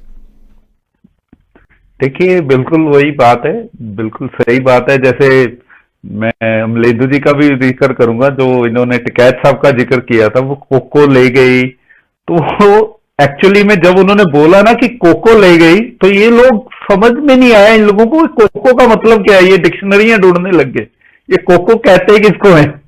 एक्चुअली में यही हुआ है कि कोको है क्या। बाकी इनके वोट तो देखिए, उत्तराखंड इन्हें मालूम है और आप पार्टी को भी मालूम है, और गोवा आप पार्टी को भी मालूम है और बीजेपी को भी मालूम है कि कोको तो साफ कर ही गई है इनको, वहां से बिल्कुल पत्ता साफ करके गई है कोको पार्टी इनका। तो ये तो बिल्कुल सही बोल रहे थे हमारे जर्नलिस्ट साहब राहुल जी कि बिल्कुल इनका पत्ता साफ हो, क्योंकि ये जो मैं कल एक स्पेस में था तो वहां पर ये डिस्कशन कर रहे थे कि हम इतना अच्छा लड़ते तो हम इतना सीट ले जाते, हम ये करते तो हम वो करते। अब देखिए, पंजाब में ये लोग जोर लगा रहे हैं, पंजाब में ये हर एक चीज झूठ बोल रहे हैं। जैसे राहुल गांधी जी ने बोला पहला कि मोहल्ला क्लिनिक तो शीला दीक्षित ने शुरू किए थे, शीला दीक्षित जी ने, और बिल्कुल सही बोला। शीला दीक्षित ने मोहल्ला क्लिनिक एक कंटेनर में नहीं शुरू किए थे, उन्होंने बेकायदा एक बिल्डिंग बनाकर डिस्पेंसरी शुरू करी थी, मोहल्ला डिस्पेंसरीज बनाई थी, जिसमें एक इंफ्रास्ट्रक्चर होता है, कमरे होते हैं, कई चीजें होती हैं। ऐसे नहीं हो गया था कि उसको शुरू कर दिया था। तो जो ये बात एक्चुअली इनका भी वही मोटो है और वही एक वो क्या कहते हैं डिजाइन है जो मोदी जी वही केजरीवाल जी करते हैं, झूठ बोलो, जोर से बोलो तो लोगों को सच लगे। तो दोनों का एक ही पैटर्न है, तो इससे कोई खास फर्क पड़ता नहीं है। मैं बिल्कुल ये सही कहता हूं कि इनका पैटर्न एक ही है कि जोर जोर से बोलो एक बात को, हर बार लोगों को ये लगे कि हम ही ने सब कुछ किया है। जैसे कुछ लोगों को आजादी 2014 के बाद मिली थी, आपको ये कि सोचते हैं कि देश ही 2014 के बाद आजाद हुआ, मतलब ऐसे ऐसे लोग भी पड़े हुए हैं इस देश में, तो क्या कर सकते हैं। बाकी देखिए चार जो हमारे लीडर इस समय लीडर जो बने हैं, राहुल जी हो गई, प्रियंका जी हो गई, अखिलेश यादव हो गए, जयंत चौधरी हो गए, ये चारों यंग लीडर हैं जो बहुत अच्छा कर रहे हैं, ग्राउंड लेवल पे भी अच्छी भाषा का भी इस्तेमाल कर रहे हैं, कोई गलत भाषा इस्तेमाल नहीं कर रहे हैं कहीं भी जा रहे हैं। तो वोटर्स का इसके ऊपर असर पड़ता है। बहरहाल पीछे क्या हुआ क्या नहीं हुआ इसमें नहीं जाना चाहिए, पर अब की बार जो भी कोई मिलता है मेरे को यही बोलता है हम तो भाईचारे के लिए वोट कर रहे हैं, हम इसके लिए वोट कर रहे हैं। यूथ ये बोलता है, जब यूथ ही आके कहने लग जाए कि हमें नौकरी चाहिए, तब देखिए तो आप बदलाव डेफिनेटली होता है जब यूथ बोलने लग जाता है, क्योंकि उसको नौकरी चाहिए। वो बोलते हैं हमने 14 देख लिया, हमने 17 देख लिया, हमने 19 देख लिया, अब हम कितना, तो वो अपनी जगह सही है यूथ। तो ये बात है, बस मैं इतना ही कहना चाहूंगा। बिल्कुल, यूथ की बात आप कर रहे हैं, बहुत महत्वपूर्ण बात कर रहे हैं। हमारे जो रिपोर्टर्स हैं, संवाददाता इधर उधर जहां भी जा रहे हैं चुनावी कवरेज करने के लिए और युवाओं से बात करते हैं, तो युवाओं के सामने ये बात तो जरूर आती है कि रोजगार कहां है। जिस रोजगार के दम पर मोदी जी 2014 में हम लोगों के वोट मांगे थे, जिस रोजगार के दम पर वो जीत करके आए, जिन्होंने कहा था कि हर साल 2 करोड़ बेरोजगारों को रोजगार हम इस देश में देंगे, वो रोजगार कहां है? क्या वो जुमला साबित करके ही जाएंगे? तो ये बहुत बड़ा सवाल है। और बेरोजगारी के वक्त, और जिसमें कि अगर बेरोजगारी है तो गरीबी है, और गरीबी है तो फिर आप समझ सकते हैं भुखमरी है, यानी कि जिंदगी जो है आपकी लाइफ, आपकी जिंदगी खत्म हो गई है और खत्म कर दी गई है। क्या ऐसी सरकार चाहिए? लोग पूछते हैं, ये मेरी जुबान नहीं, ये वैसे युवाओं की जुबान में आपको कह रहा हूं जो पूछते हैं लोग सड़कों पर जब हम निकलते हैं कि आप किसको कह रहे हैं, किसकी बात कर रहे हैं। लेकिन जब हम यहां सवाल ये कर रहे हैं कि आखिर कौन किसको, बीजेपी को कौन निपटा रहा है, आइए राहुल लाल जी आपके पास आता हूं। बहुत सारी बातें आप मेरी भी और हमारे तीनों जो साथी हैं उनकी बातें आप सुन रहे हैं, और साथ में हमारे बहुत सारे साथी कमेंट बॉक्स में कमेंट भी कर रहे हैं। बात जो है, चुनाव का वक्त है और 2 चरण का मतदान उत्तर प्रदेश का समाप्त हो चुका है। उत्तराखंड, गोवा की बात हम लगातार कर ही रहे हैं, लेकिन इसके बाद तीसरे चरण में जो उत्तर प्रदेश का और पंजाब के पूरे चुनाव है तीसरे फेज में, और जबकि उत्तर प्रदेश में जो है वो 16 जिले की 59 शायद सीटें हैं, अगर मैं कंफ्यूज नहीं हो रहा हूं तो 59 सीटें हैं। तो 59 सीटों पर आगे मतदान होना है तीसरा फेज आते आते। और इस बीच आशीष जो है वो बाहर आ चुका है। आशीष के बाहर आने का कोई फर्क पड़ेगा क्या? आशीष मिश्र मोनू की बात मैं कर रहा हूं, उसके बाहर आने से किसानों का गुस्सा और बढ़ेगा क्या? और ब्राह्मण बनाम जो ठाकुर की एक लड़ाई, जो ठाकुरवाद जो चलाया है योगी आदित्यनाथ ने, इस पर भी कोई असर पड़ेगा क्या? जरा समझाइए विस्तार से। मैं दो सवाल आपसे कर रहा हूं, एक कि किसानों का गुस्सा और फूटेगा क्या, उनको वो दिन याद आएंगे क्या? और दूसरा सवाल कि जो ठाकुरवाद है जिसको फैलाया है वर्तमान सीएम ने, उसके बनाम उससे इतर जो ब्राह्मणवाद है वो भी भड़केगा क्या? देखिए, सबसे पहला तो जो प्रथम सवाल है आपका कि अजय मिश्र टेनी के जिस तरह से लड़के छूटे हैं आशीष मिश्र, देखिए उनका छूटना तो बिल्कुल ही एक बड़ा ही आश्चर्यजनक चीज है। देखिए टाइमिंग भी आप देख लीजिए कि भाई वो प्रथम चरण का चुनाव हो रहा होता है तो उस समय दोपहर 2 बजे हम लोग डिबेट में लगातार बने हुए होता है और देखते हैं कि वो उनको जमानत मिल जाती है। उनको भाई उनको जमानत मिलती, सबों का सामान्य सवाल है भाई 5000 पेज का वो चार्जशीट था क्या, जो आपने कौन सी चार्जशीट और कैसी धाराएं लगाई थी कि आप इतना आसानी से जो हल्के में छूट गए? नंबर 1 चीज। और एक चीज, वो किसान तो प्रभावित हुए ही है। देखिए किसानों की भावनाएं भड़की है, लेकिन हम लोगों को यह नहीं भूलना चाहिए कि जिस तरह से यहाँ पे दिल्ली के बॉर्डर पे 1 साल से भी लंबे समय तक किसानों का आंदोलन चला, वो केवल अब किसानों का आंदोलन नहीं रहा था, उसको मध्य वर्ग का समर्थन था, व्यवसायी वर्ग का समर्थन था, तो समाज के दूसरे सभी वर्गों की भावनाएं किसानों के साथ जुड़ी हुई है। तो ये जो जिस तरह से आशीष मिश्र छूटे हैं, किसानों को तो बुरा लग ही रहा है, बाकी सारे समूह को भी बुरा लग रहा है। क्योंकि इसमें हम लोग, जब मैं फील्ड पे जाता हूं तो जो किसान के संबंधित एमएसपी पहले तो बहुत ज्यादा लोग उसके बारे में नहीं जानते थे, किसान भाई हमारे नहीं जानते थे, सामान्य लोग क्या कहां जानते। लेकिन आप खेती किसानी के एक बड़े मुद्दे की सरकार दावा कर रही है इतना खरीद होना चाहिए, क्या सरकार उतना खरीद रही है? एमएसपी के लिए जो कब समिति बनेगी? तो इन सब भावनाओं से दूसरे लोग जुड़े। और ऐसे में जब किसान आंदोलन के मुद्दों को जन समर्थन पूरे देश का मिल रहा था, वैसे में किसानों के ऊपर बिल्कुल जालियांवाला बाग हत्याकांड की तरफ जनरल डायर तो चले गए, लेकिन ये जो नए जनरल डायर आ गए हैं आज के जमाने में, जो अजय मिश्र टेनी की तरह और जो उनके आशीष मिश्र जी की तरह, भाई अब वो छूट जा रहे हैं। तो हमारा इस पूरे मामले में जो उत्तर प्रदेश सरकार कहती है कि रूल ऑफ लॉ हमारे यहाँ एग्जिस्ट करता है, तो उसके ऊपर बड़ा सवाल है और सब इसका बहुत गहरा प्रभाव पड़ेगा। इसने प्रथम चरण को प्रभावित किया, द्वितीय चरण को प्रभावित किया और ये गारंटी के साथ तृतीय चरण को भी प्रभावित करेगा। जो दूसरा जुड़ा हुआ सवाल है आपका कि जो ब्राह्मण बनाम ठाकुर की स्थिति, देखिए ब्राह्मणों को पहले से ही बहुत नाराजगी रही है। उत्तर प्रदेश में ब्राह्मण मुख्यमंत्रियों की बड़ी लंबी चौड़ी और काफी शानदार जो है कि पृष्ठभूमि रही है। वो ब्राह्मण नेता हुआ करते थे। किसी गली के चोर डकैत गुंडे को उठा के आप कह दीजिए कि ये ब्राह्मण नेता है आपका, हम इसको नामामंडित कर रहे हैं, ब्राह्मण समुदाय स्वीकार कर लेगा, तो ये देखिए बड़ी बचकानी है। तो एक तरह से उस समुदाय की इससे ज्यादा बेइज्जती क्या हो सकती है कि आप एक आपराधिक पृष्ठभूमि के व्यक्ति को आप ब्राह्मण होने के नाते आप उसका बचाव कर रहे हैं और आप सोच रहे हैं कि ब्राह्मण आ जाए। जो ठाकुरवाद की जो पूरी परिभाषा रही है, देखिए हम लोगों ने हमेशा देखा कि बुलडोजर चलता है, लेकिन बुलडोजर की गति बड़ी कहीं कहीं धीमी हो जाती है।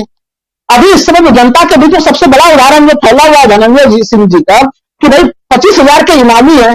कभी तो क्रिकेट खेलते हुए वायरल होते हैं, डीजीपी साहब कहते हैं कार्रवाई होगी, अब वो चुनाव प्रचार कर रहे हैं, उनके फिर वीडियो वायरल हो रहे हैं, अभी तक उनके ऊपर कोई कार्रवाई नहीं है। तो भाई वहां तक आपका क्यों नहीं बुलडोजर पहुंचता है? तो अपराधियों की इतनी लंबी सी लिस्ट है, इन्होंने अपनी लंबी इतनी चौड़ी लिस्ट तैयार कर ली है। और ठाकुरवाद देखिए आप एकदम खुले आम जो है कि जाति की राजनीति करते हैं कि आप ठाकुर अफसर आप उसके ऊपर हाथ डालने का प्रयास नहीं करते। हम लोगों ने देखा गोरखपुर में क्या स्थिति बन गई थी, उन पुलिस वालों के ऊपर कार्रवाई करने में इनके कितने हाथ पैर खुल गए थे, फिर भी जो है कि एक कार्रवाई करने का हिम्मत नहीं कर रहे थे। आपको हम लोगों को हाथरस का घटनाक्रम नहीं भूला। हम लोगों ने हाथरस के घटनाक्रम में हम लोगों ने देखा कि भाई आरोपी अगर जो है कि ठाकुर से तो कितने गंदे आरोप जो है कि लगा दे रहे थे कि नहीं, उनके तो भाई ने हत्या कर दी होगी, वो तो बेचारे गाजियाबाद में देखिए वो नौकरी कर रहे थे, तो उन्होंने अपने सीसीटीवी फुटेज दिखाए। तो हत्या वो पहले तो किसी का शोषण कर लीजिए, फिर हत्या के आरोप उनके परिजनों पर लगा दीजिए, और चूंकि क्यों वो ठाकुर है। तो ये पूरी पृष्ठभूमि लोगों ने देखी कि क्या स्थिति आ रही है यहाँ पे। और आप दावा कर देते हैं कि लॉ एंड ऑर्डर है। तो देखिए राजनीति इतनी ऐसी स्थिति है कि इनका सफाया जनता अब कर रही है, जनता सामने में आ चुकी है लोकतंत्र में। और वही कारण है कि हम लोग देख रहे हैं कि किस तरह से, और जो हमारे तमाम विपक्षी नेता हैं, देखिए धन्यवाद के पात्र हैं, चाहे पंजाब के भाषण आप जो हम लोग सुन रहे हैं, चाहे आप उत्तर प्रदेश के अभी उत्तर प्रदेश में भाषण हम लोग सुन रहे हैं, जन सरोकार के मुद्दे, आपने आर्थिक मामले पे तो देश का बनता आधार करके रख दिया। आप युवाओं को 2 करोड़ रुपया, 2 करोड़ प्रत्येक वर्ष आप देने वाले थे, वो एक प्रति वर्ष का वादा था वो, कि हम प्रत्येक वर्ष 2 करोड़ नौकरी देंगे।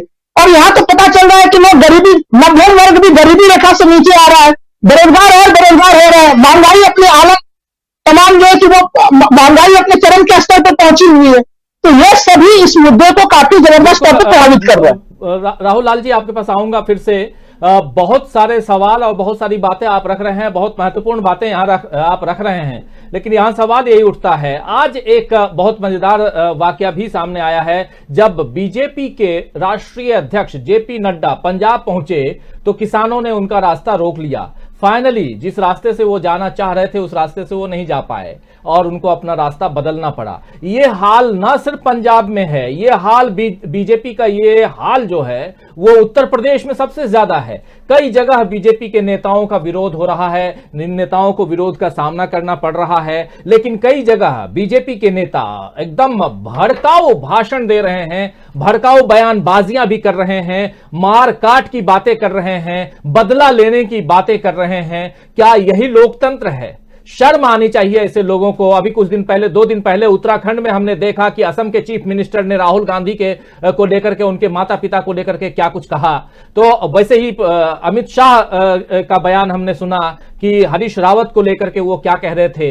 तो ये जो चीजें हैं, जिस प्रकार बयानबाजियां जो हैं इतनी गंदी हो गई हैं, भाषा का स्तर इतना गिर चुका है, उसमें भी बीजेपी के लोगों का, वो शर्मनाक है। और इसीलिए लोग भी कहीं ना कहीं नाराज दिखाई दे रहे हैं। भाई विपक्ष में जो है वो तो है ही, उनको जनता तो हरा चुकी थी। 2014 में अगर बीजेपी का शासन आया तो कांग्रेस 10 साल से थी और कांग्रेस को हटा करके और आपको गद्दी पर बैठाया गया। आप आज भी अगर 2014 से पहले की बात करेंगे, वैसे ही 2017 में जब उत्तर प्रदेश में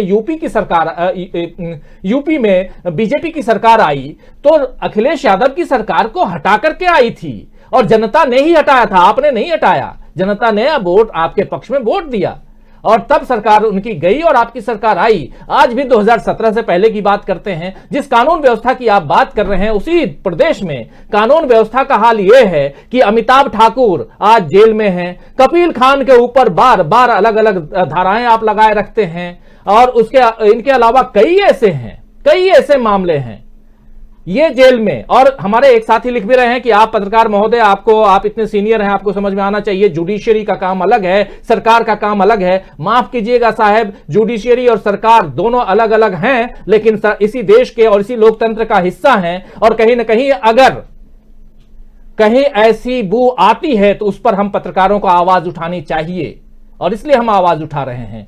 आशीष की बात आज कर रहे हैं और बहुत सही कह रहे थे राहुल लाल जी कि 5,000 पन्नों का अगर आप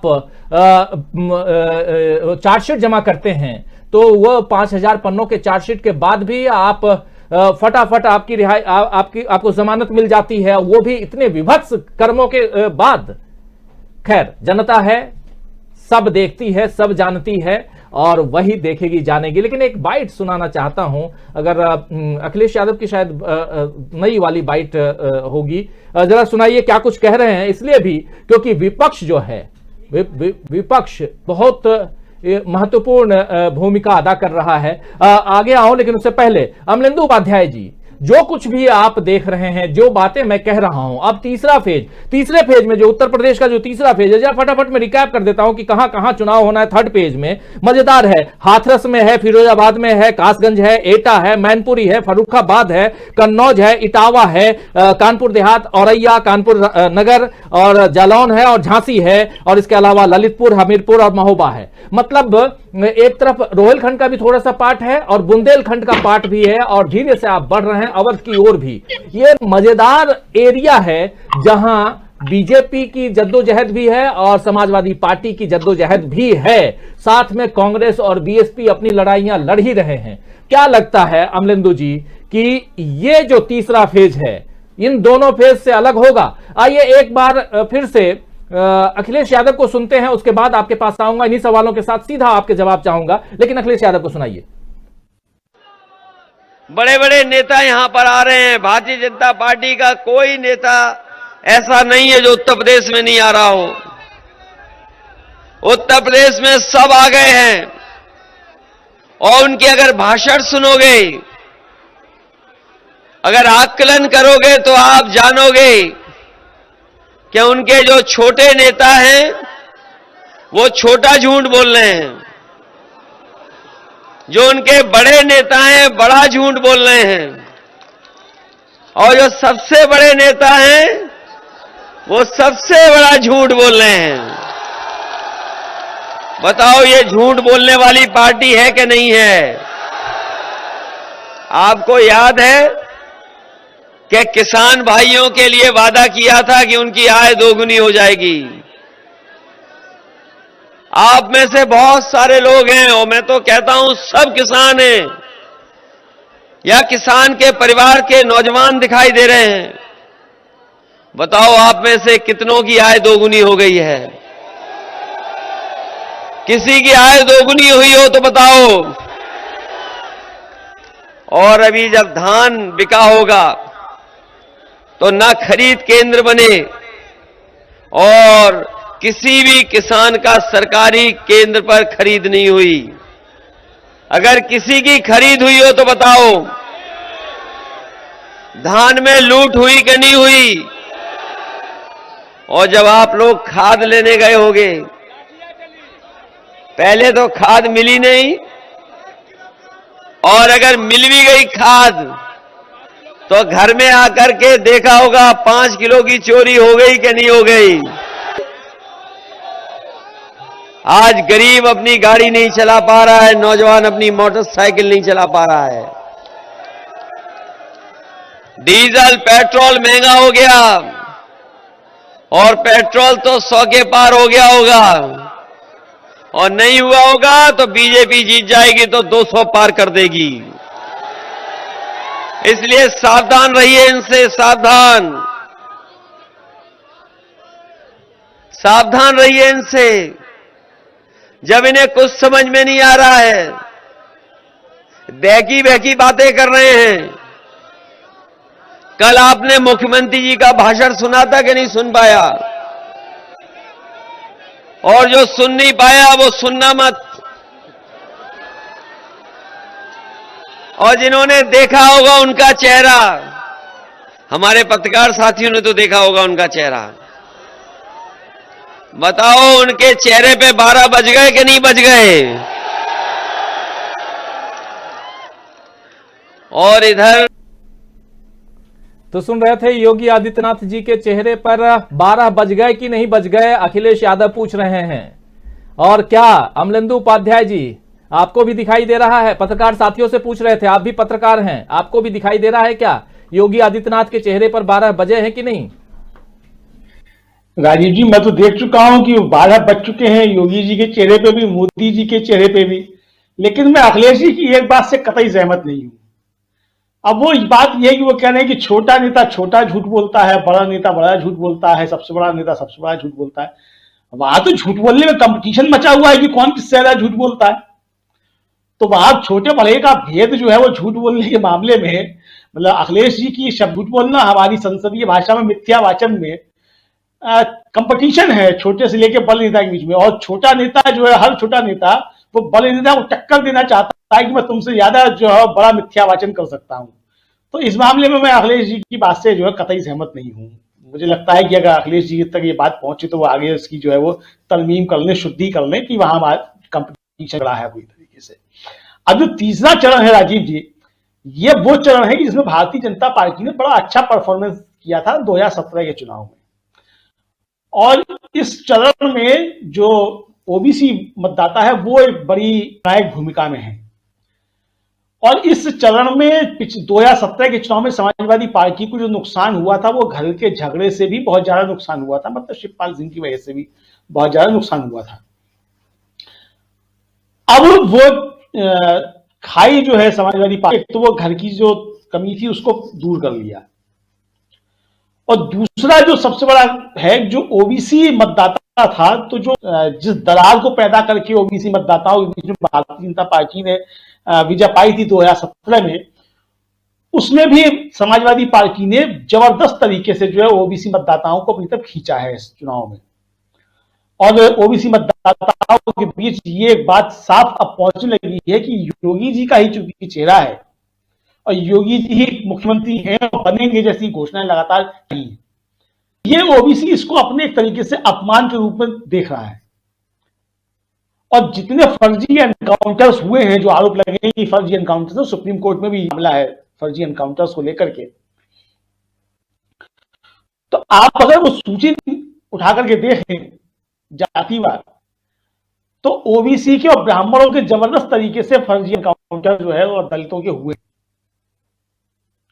तो ये एक बड़ा मसला जो है इस चुनाव में है। मतलब रोजे का मसला है, कोरोना का मिसमैनेजमेंट अपनी जगह मसला है, लेकिन इस बैंक पर ये भी एक जो है जबरदस्त मसला है। योगी जी हो या भारतीय जनता पार्टी, वो अपनी तारीफ करती रहे कि बुलडोजर चलेगा, लेकिन मुझे लगता है कि बुलडोजर जो है बैक गियर में चालू हो गया है योगी जी का।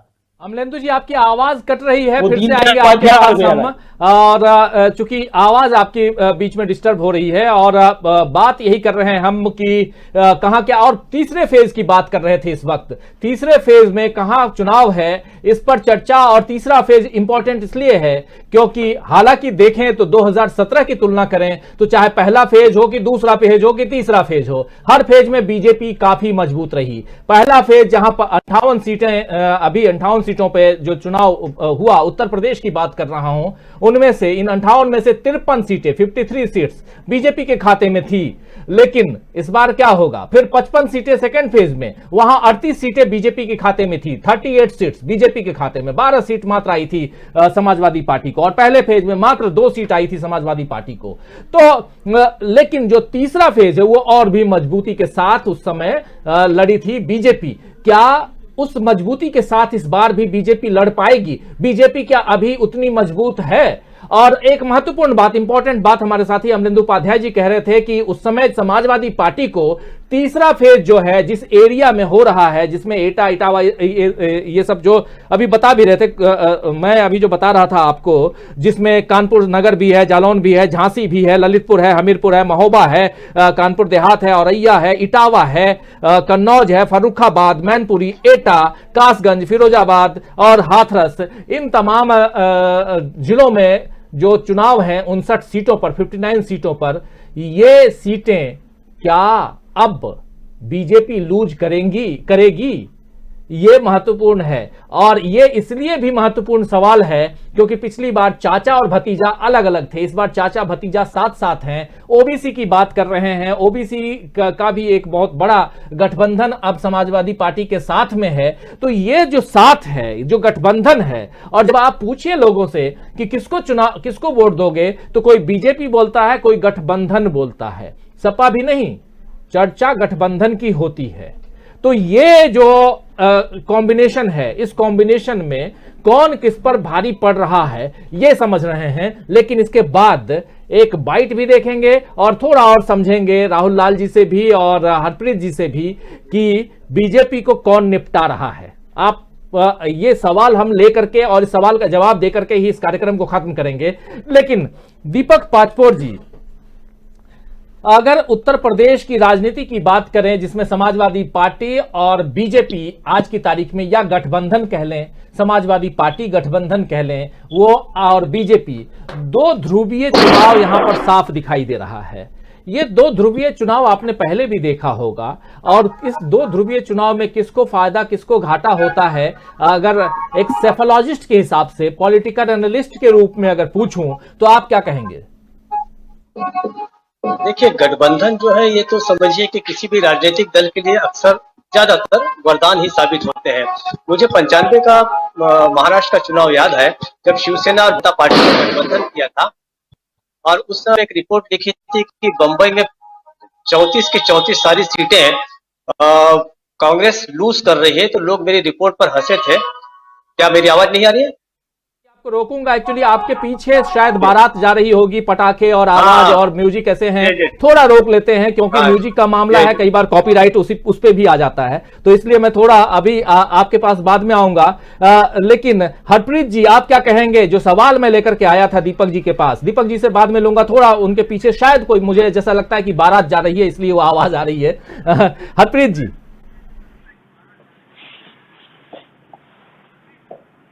देखिए राजीव जी, इनको यूथ निपटा रहा है, इनको यूथ निपटा रहा है, और जो यूथ भी निपटा रहा है। कुछ जातियां भी इनसे नाराज हैं, कुछ जैसे मतलब बहुत सारी जातियां नाराज भी हैं इनसे इंटरनली। एक तो गुज्जर समाज बहुत नाराज है इनसे, जो कि बेहद तक मतलब इतना नाराज है, मैंने कभी सोचा भी नहीं था कि गुज्जर समाज इतना नाराज हो सकता है। वो मैंने महसूस किया कि बहुत ज्यादा नाराज है गुज्जर समाज। और देखिए किसान तो निपटा ही रहे हैं अपनी तरफ से। किसान आप क्या सोचते हैं, जिनके ऊपर गाड़ियां चढ़ाई गई और जिनको जो 1 साल तक सड़कों पे रहे, और वो इनको वोट दे देंगे? ऐसा कभी हो सकता है कि वो भूल जाए और को बोला जाए कि हम तुम्हारी गर्मी निकाल देंगे? तो वो गर्मी तो फिर किसान निकाल रहा है ना, किसान बटन दबा के गर्मी निकाल रहा है इनकी। तो किसान भी जानता है गर्मी निकालना, जो किसान उगाना जानता है वो फसल को काटना भी जानता है, तो वो किसान को दबाया नहीं जा सकता कभी भी। तो इनको यूथ, किसान, ये सब मिलके इनको निपटा रहे हैं इस समय। और सबसे बड़ी बात, मेरे को एक चीज और बड़ी अच्छी लगती है, जब मैं कई स्पेसेस में गया हूं जहां पर लोगों ने हिंदू मुस्लिम की बात करना बंद कर दिया। वो बोलते हैं हमें हिंदू मुस्लिम नहीं करना है, हमें भाईचारा बनाना है, हम इकट्ठे रहना है, हमें ये इसमें इनके चक्कर में नहीं पड़ना है, हमें इस हिंदू मुस्लिम के चक्कर में पड़ना ही नहीं है। वो लोग जब ये बात करने लग जाता है यूथ, तब समझो कि बदलाव है और बदलाव होके रहेगा। यूथ ही निपटा रहा है इनको। और बस मैं तो इतना ही बोलूंगा, मैं ज्यादा नहीं बोलूंगा कि कौन निपटा रहा है कौन नहीं। मेरे हिसाब से यूथ और जो किसान लोग हैं और जो गुज्जर समाज, ये तीनों इनको भरपूर चोट दे रहे हैं इस समय। चोट यूथ निपटा रहे हैं ये कह रहे हैं, लेकिन राहुल लाल जी जी कुछ कह रहे थे। हरप्रीत जी। हरप्रीत नहीं आपकी आवाज आ गई आगे जी बिल्कुल। तो राहुल लाल जी, कौन किसको निपटा रहा है ये हम आपसे भी जानेंगे और चर्चा को आगे बढ़ाएंगे, लेकिन एक बाइट दिखाना चाहता हूं। पंजाब से है, नवजोत सिंह सिद्धू की बाइट है, जरूर सुनिए। और उसके बाद हालांकि चर्चा हम अभी उत्तर प्रदेश या बीजेपी की कर रहे हैं और खासकर बीजेपी को कौन निपटा रहा है इस पर चर्चा कर रहे हैं, लेकिन एक महत्वपूर्ण बात यह भी है कि जब पंजाब की लड़ाई है तो वहां आम आदमी पार्टी को सामने रख करके चुनाव लड़ा जा रहा है और वहां कहा जा रहा है कि कांग्रेस और आम आदमी पार्टी आमने सामने है। क्या ऐसा है ये तो बाद में पता चलेगा, लेकिन आम आदमी पार्टी पर, केजरीवाल पर क्या कुछ कह रहे हैं नवजोत सिंह सिद्धू, आइए सुनते हैं। केजरीवाल, हम हर महिला को जो 18 साल के ऊपर है उसको 1000 रुपया देंगे। क्यों? 17 साल वाली इतनी कुछ नहीं लगती है? 16 वाली किधर गई भाई? 18 साल वाली नूं इस करके देंगे क्योंकि 18 साल वाली दी वोट है, बाकी सब खोट है। शाबाश है तेरे, शाबाश है क्लेवर पर तेरे भी। तो ये केजरीवाल की मिमिक्री कर रहे थे नवजोत सिंह सिद्धू। खैर ऐसी चीजें चूंकि कुछ कुछ ऐसी बाइट्स आती हैं और मजेदार होती हैं, कुछ बातें ऐसी होती हैं, कुछ भाषण ऐसे होते हैं, कुछ लोगों की एक अलग कला होती है, और वो आप दर्शकों, आप साथियों के बीच में लाना चाहता हूं बीच बीच में, ताकि थोड़ा इंटरटेनमेंट भी होता रहे। महत्वपूर्ण बात यहां पर यह है कि 18 साल से ज्यादा के जो महिलाएं हैं, लड़कियां हैं, उनको 1000 रुपए देने का वादा केजरीवाल कर रहे हैं, लेकिन सवाल यहां सिद्धू उठा रहे हैं कि जो 17 साल की लड़की है उसको जरूरत नहीं है क्या? 18 साल की लड़की लड़की पर इसलिए आप ये बात कह रहे हैं क्योंकि 18 साल की लड़की वोट दे सकती है, लेकिन 17 साल की लड़की वोट नहीं दे सकती है। तो वोट खरीदना है तो 18 साल के ऊपर को आप पैसे दो, वोट नहीं चाहिए तो इनको पैसा मत दो क्योंकि वो वोट दे नहीं सकती। तो ये सवाल बहुत बड़ा सवाल उठा रहे हैं, क्योंकि पढ़ाई अगर 18 साल की लड़की पढ़ रही है तो 17 साल की लड़की भी पढ़ रही है, 16 साल की लड़की भी पढ़ रही है। और जिस शिक्षा की दुहाई आप देते हैं उस शिक्षा को आगे बढ़ाइए। वहां भी जाकर के अगर आप ये वादा करें, जिस भी ढंग से कर रहे हैं आप दिल्ली की बात तो कर रहे हैं, लेकिन दिल्ली की एक दूसरी तस्वीर भी है आप हम सबके सामने में, क्योंकि दिल्ली में मैं भी रहता हूं तो इसलिए भी बहुत सारी तस्वीरें हम लोगों ने देखी हैं दिल्ली की। खैर, उससे इतर राहुल लाल जी, आपके पास कौन निपटा रहा है बीजेपी को? देखिए, जो तीर्थी चरण है, थोड़ा मैं वहीं से शुरू करता हूं कि देखिए तीर्थी चरण की स्थिति में बिल्कुल सही अमलेंदु जी ने भी कहा, दीपक जी ने भी कहा कि भाई यहाँ पे एक तरह से जो ओबीसी वाली स्थिति वो काफी मजबूत स्थिति में है वो। और हमें अभी भी याद है कि देखिए पेगासस के समय में आपको याद होगा कि अब तो वो मामला काफी आगे जा चुका है कि पेगासस को लेकर पूरा सत्र नहीं चल पा रहा था। तब उस समय भारतीय जनता पार्टी ने एक तरह से ओबीसी के लिए जो एक संविधान संशोधन जो है कि पारित कराया था कि भाई राज्य सरकारें जो है कि ओबीसी को आरक्षण दे सकेंगी। हम लोगों को अभी भी ध्यान में है। और उसके बाद हम लोगों ने यह चीज देखा था कि लग रहा था कि अगर बीजेपी इस स्तर पर ओबीसी के लिए जा रही है तो चूंकि आरक्षण जब ओबीसी को आप देते हैं तो लगातार, चूंकि यह मुद्दा अभी बिल्कुल ओबीसी को लेकर बड़ा गर्म है पूरा तीसरे चरण में, वहां पे कि भाई जातिगत जनगणना यानी ओबीसी जनगणना का जो मामला है वो पिटारा बिल्कुल खुला हुआ है इस पैटर्न में कि आप कह रहे हैं कि भाई राज्यों को अधिकार दिया जाएगा ओबीसी आरक्षण के लिए, और आरक्षण के लिए आपके आंकड़ों की जरूरत होगी, नहीं तो फिर कोर्ट में मामले चलते नहीं है। अब 18 तक बीजेपी कह रही थी कि हम ओबीसी जनगणना कराएंगे, जातिगत जनगणना कराएंगे, और अचानक उसके बाद उन्होंने यू टर्न ले लिया। तो यू टर्न इतना बड़ा यू टर्न था, आप ना तो प्रतिनिधित्व देने के लिए तैयार है, ना तो आप नौकरियों में रियल में आप आरक्षण देने के लिए तैयार हैं। हमें याद है अभी भी, देखिए आपने जो कहा कि भाई 17 में सत्ता परिवर्तन किया हुआ था, मैं अभी भी कह रहा हूं कि 17 में सत्ता परिवर्तन लोगों ने कुछ सपनों को देख के कुछ आकांक्षाओं के कारण किया था, क्योंकि उस समय जो ग्रोथ रेट था, जो एक तरह से अखिलेश यादव के समाजवादी पार्टी ने पहुंचाया था, वो अभूतपूर्व ग्रोथ रेट तो था, वो 14% का ग्रोथ रेट था उस समय जो है। और इनके पीरियड में ग्रोथ रेट कहां पहुंचा हुआ है?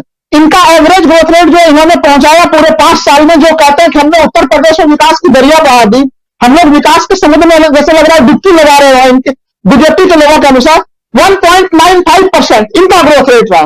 तो देखिए, इनको डुबाने का काम सबसे पहला चीज में हमको अभी भी याद है कि पिछले साल जब उत्तर प्रदेश द्वितीय चरण, कोरोना के द्वितीय चरण के महामारी से जब जूझ रहा था, तब ये पार्टी के आंतरिक विवाद को सुलझाने में लगे हुए थे कि दिल्ली दरबार के बीच में और एक तरह से केंद्र सरकार और राज्य सरकार के बीच में जो खाई बनी हुई थी, कभी सुनील बंसल आ रहे थे, आपको याद होगा उसमें जून के महीने में, कि तमाम तरह की गतिविधियां चल रही थी। मीडिया के डोमेन में बीजेपी वाले कहते थे कि नहीं, कोरोना को नियंत्रण को लेकर बैठकें चल रही है, लेकिन कोरोना को नियंत्रण को लेकर कोई बैठक नहीं होती थी। लोगों को चुपके अपने हाल में छोड़ दिया गया कि आप अपना इलाज खुद ही देख लीजिए, कहां से लाना है आपको। और वो जो आंतरिक मतभेद था, जो हम लोग देख रहे हैं कि एक तरह से योगी और एक तरह से केंद्र सरकार में जो मतभेद चल रहा है, तो बीजेपी को निपटाने में बीजेपी के अंदर की शक्ति और बाहर जो जनता जो उनका प्रदर्शन अभी देख रही है, इसमें जो बेरोजगारी का मामला है, जो अभी सही चीज उन्होंने कहा कि युवा जो है कि वो रोजगार को लेकर बड़ा गंभीर चिंतित है वो इस मामले को लेकर। और मैं युवा ही नहीं कहूंगा, घर की गृहिणियां देखिए कितनी टेंशन में है इस समय। आप सोचिए कि अब तो फील्ड में कहीं भी जा रहा है, जनता यही पूछ रही है कि भाई 7 तारीख के बाद 8 तारीख को तेल के दाम बढ़ेगा कि 9 तारीख को बढ़ेगा कि 10 तारीख को बढ़ेगा। मैं तो लोगों को कह रहा हूं कि हो सकता है कि आपको 8 तारीख को ही तेल के मूल्य में अभूतपूर्व वृद्धि दिख जाए। आपको कोई नीति नहीं है, कोई पॉलिसी नहीं है इनके पास। तो निपटाने के लिए इन्होंने बहुत सारे कारक तैयार कर दिए और जनता बिल्कुल तैयार बैठी हुई अलग अलग धड़े। आप बताइए, आज जो आप वृद्धावस्था पेंशन का केंद्र सरकार का योजना के 200-250 रुपए का राशि दे रहे हैं, आज के इस महंगाई के दौर में उस राशि का क्या मतलब बचा हुआ है? आप सोशल सेक्टर पे कुछ खर्च नहीं करना चाहते।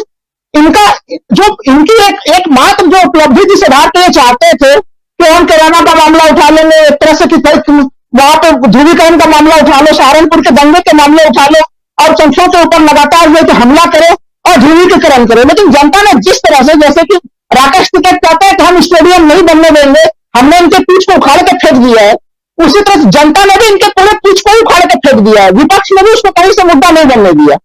कल जब मैं योगी जी का भाषण सुन रहा था और जिस प्रकार के व्यक्तिगत हमले कर रहे थे अखिलेश यादव के ऊपर कि वो 12 घंटा सोते हैं, 6 घंटा मुख्यमंत्री में बातचीत करते हैं। अरे आप इलेक्शन के समय कुछ तो बताइए कि आपने क्या किया। आप उनका 24 घंटा का रूटीन क्यों बताने में जनता को लगे हुए, 18 घंटा 12 घंटा कोई सो रहा है कि कोई 10 घंटा सो रहा है। आप अपनी बात बताइए। तो उनके पूरे के पूरे जो एक तरह से विफलता और हार जो है वो योगी जी के चेहरे पर नजर आ रही है, बीजेपी ब्रिगेड के चेहरे पर नजर आ रही है। मैं कह रहा हूं कि कई जगह पे जो वोटिंग प्रतिशत हम कम देख पा रहे हैं, उनके वोटों में वो खुद भी काफी ज्यादा जो उनके अंधक समर्थक है वो काफी परेशान है। वो वोट करने के लिए जाए भी तो क्यों जाए, हमारे वोट डालने से क्या ही बदल जाएगा। तो ये स्थितियों के बीच बीजेपी चुनाव लड़ रही है। तीसरे चरण में 2 घटनाएं बिल्कुल बड़ी है। एक तो ओबीसी का मामला, यादव परिवार के बीच में जो मतभेद चल रहा था वो जिस तरह से समाप्त हो गया। तो तीसरे चरण में अब कोई संकट नहीं। और एक चीज बड़ा अच्छा राजीव जी आपने कहा कि जनता गठबंधन, देखिए गठबंधन कितना आपस में इंटैक्ट है, क्योंकि देखिए गठबंधन हम लोगों ने पहले भी देखा है। बीजेपी वालों से जब भी डिबेट करते हैं तो वो कहते हैं कि भाई 2017 का गठबंधन याद दिलाते हैं, वो 2019 का गठबंधन याद दिलाते हैं। लेकिन ये गठबंधन 17 और 19 से बिल्कुल अलग है। वोट ट्रांसफर हो रहा है, वो हम लोगों को बूथों पर दिख रहा है कि किस तरह से वोट ट्रांसफर हो रहा है यहाँ पे। तो एक तरह से जो कार्यकर्ता को छोड़ दीजिए, ये गठबंधन जनता के स्तर पर हो चुका है। मतलब ये चुनाव इतना ऐतिहासिक किस्म का है कि पहले हम लोग ये सवाल पूछते थे कि पार्टियों के कार्यकर्ताओं के बीच में तालमेल की स्थिति बनी कि नहीं बनी, लेकिन यहाँ तो जनता के बीच में अभूतपूर्व तालमेल बनेंगे कि किस तरह से हमें भारतीय जनता पार्टी को निपटाना है। बहुत सारी बातें कह रहे हैं, लेकिन दीपक पासपोर्ट जी, क्या आवाज अब पीछे आपका जो बैकग्राउंड म्यूजिक है वो शांत हो गया है? देखिए, अब किसी की खुशी में ज्यादा दखल डालना ठीक नहीं है। तो शादी ही हो रही है निश्चित रूप से। भाई मुझे नहीं पता मेरी आवाज आप तक आ रही है या नहीं आ रही। मैं थोड़ा ऊंचा बोलने की कोशिश करता हूँ, शायद आवाज पहुंच जाए। हम जो गठबंधन की बात कर रहे थे, देखिए गठबंधन के प्रयोग भारत की राजनीति में हमेशा फायदेमंद रहे हैं। आपको याद होगा शरद यादव इसका सबसे पहला उदाहरण थे, जब जबलपुर में उन्होंने छात्र नेता के रूप में सेठ गोविंद दास को हराया था। ये शायद 67 या कुछ 70 की बात है।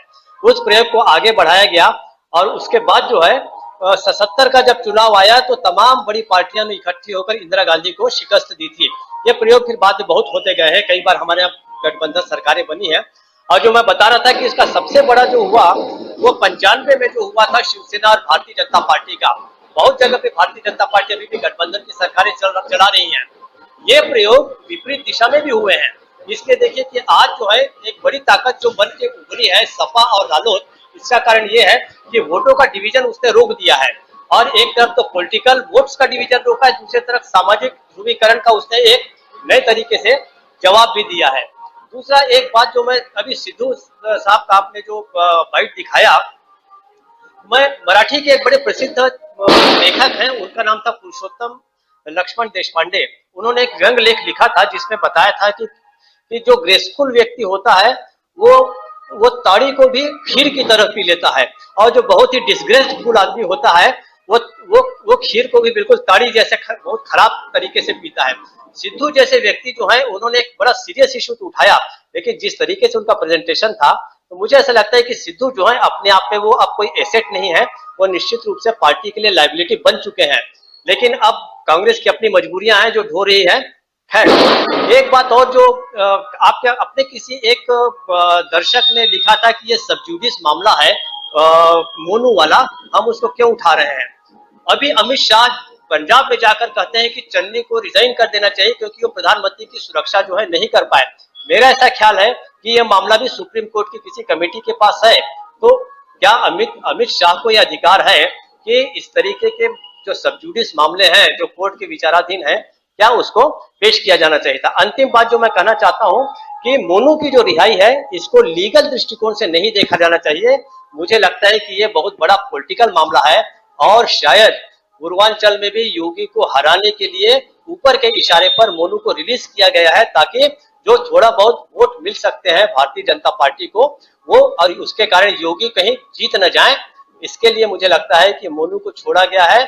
ऐसा मेरा अपना एक अंदाज है मोटा। मेरे जो पॉलिटिकल रीडिंग मेरी ये कहती है कि ऐसे जिस चीज को हम यहाँ डिस्कस कर रहे हैं, क्या वो नेता नहीं जानते कि इसके छूटने पर किसान और नाराज हो गए।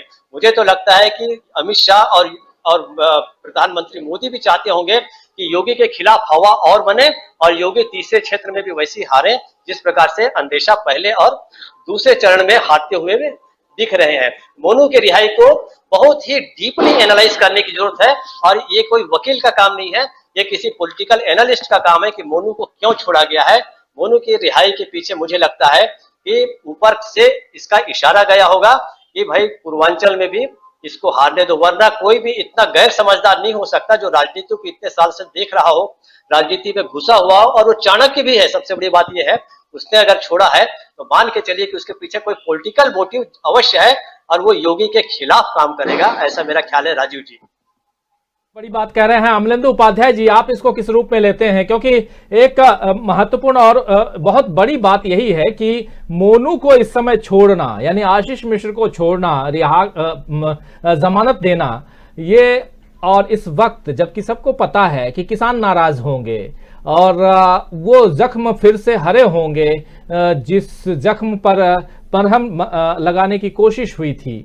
और मोनू अगर कुछ दिन और जेल में रहता तो, और कुछ दिन क्या 10-15 दिन की बात है, उसके बाद तो सरकार किसकी बनेगी किसकी नहीं ये तो अलग है। लेकिन जिस ओर इशारा कर रहे हैं दीपक पाचपोर जी, वो इशारा बहुत कुछ कहता है।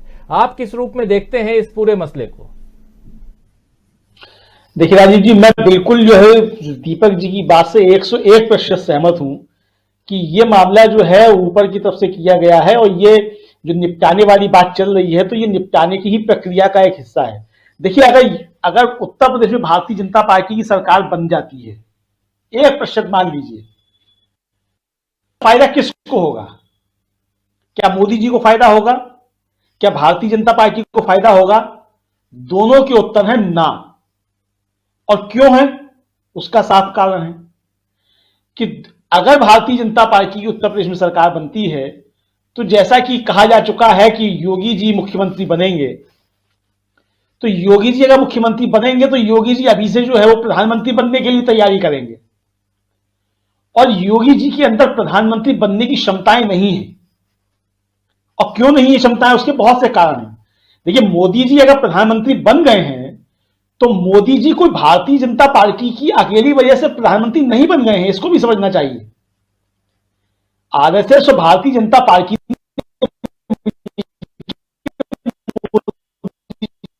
जी की आवाज थोड़ी यहाँ कट रही है, लेकिन जी अमलेंदु जी आवाज थोड़ी आपकी जा रही है, लेकिन हरप्रीत जी क्या कहेंगे आप? इसको किस रूप में देखते हैं हरप्रीत जी?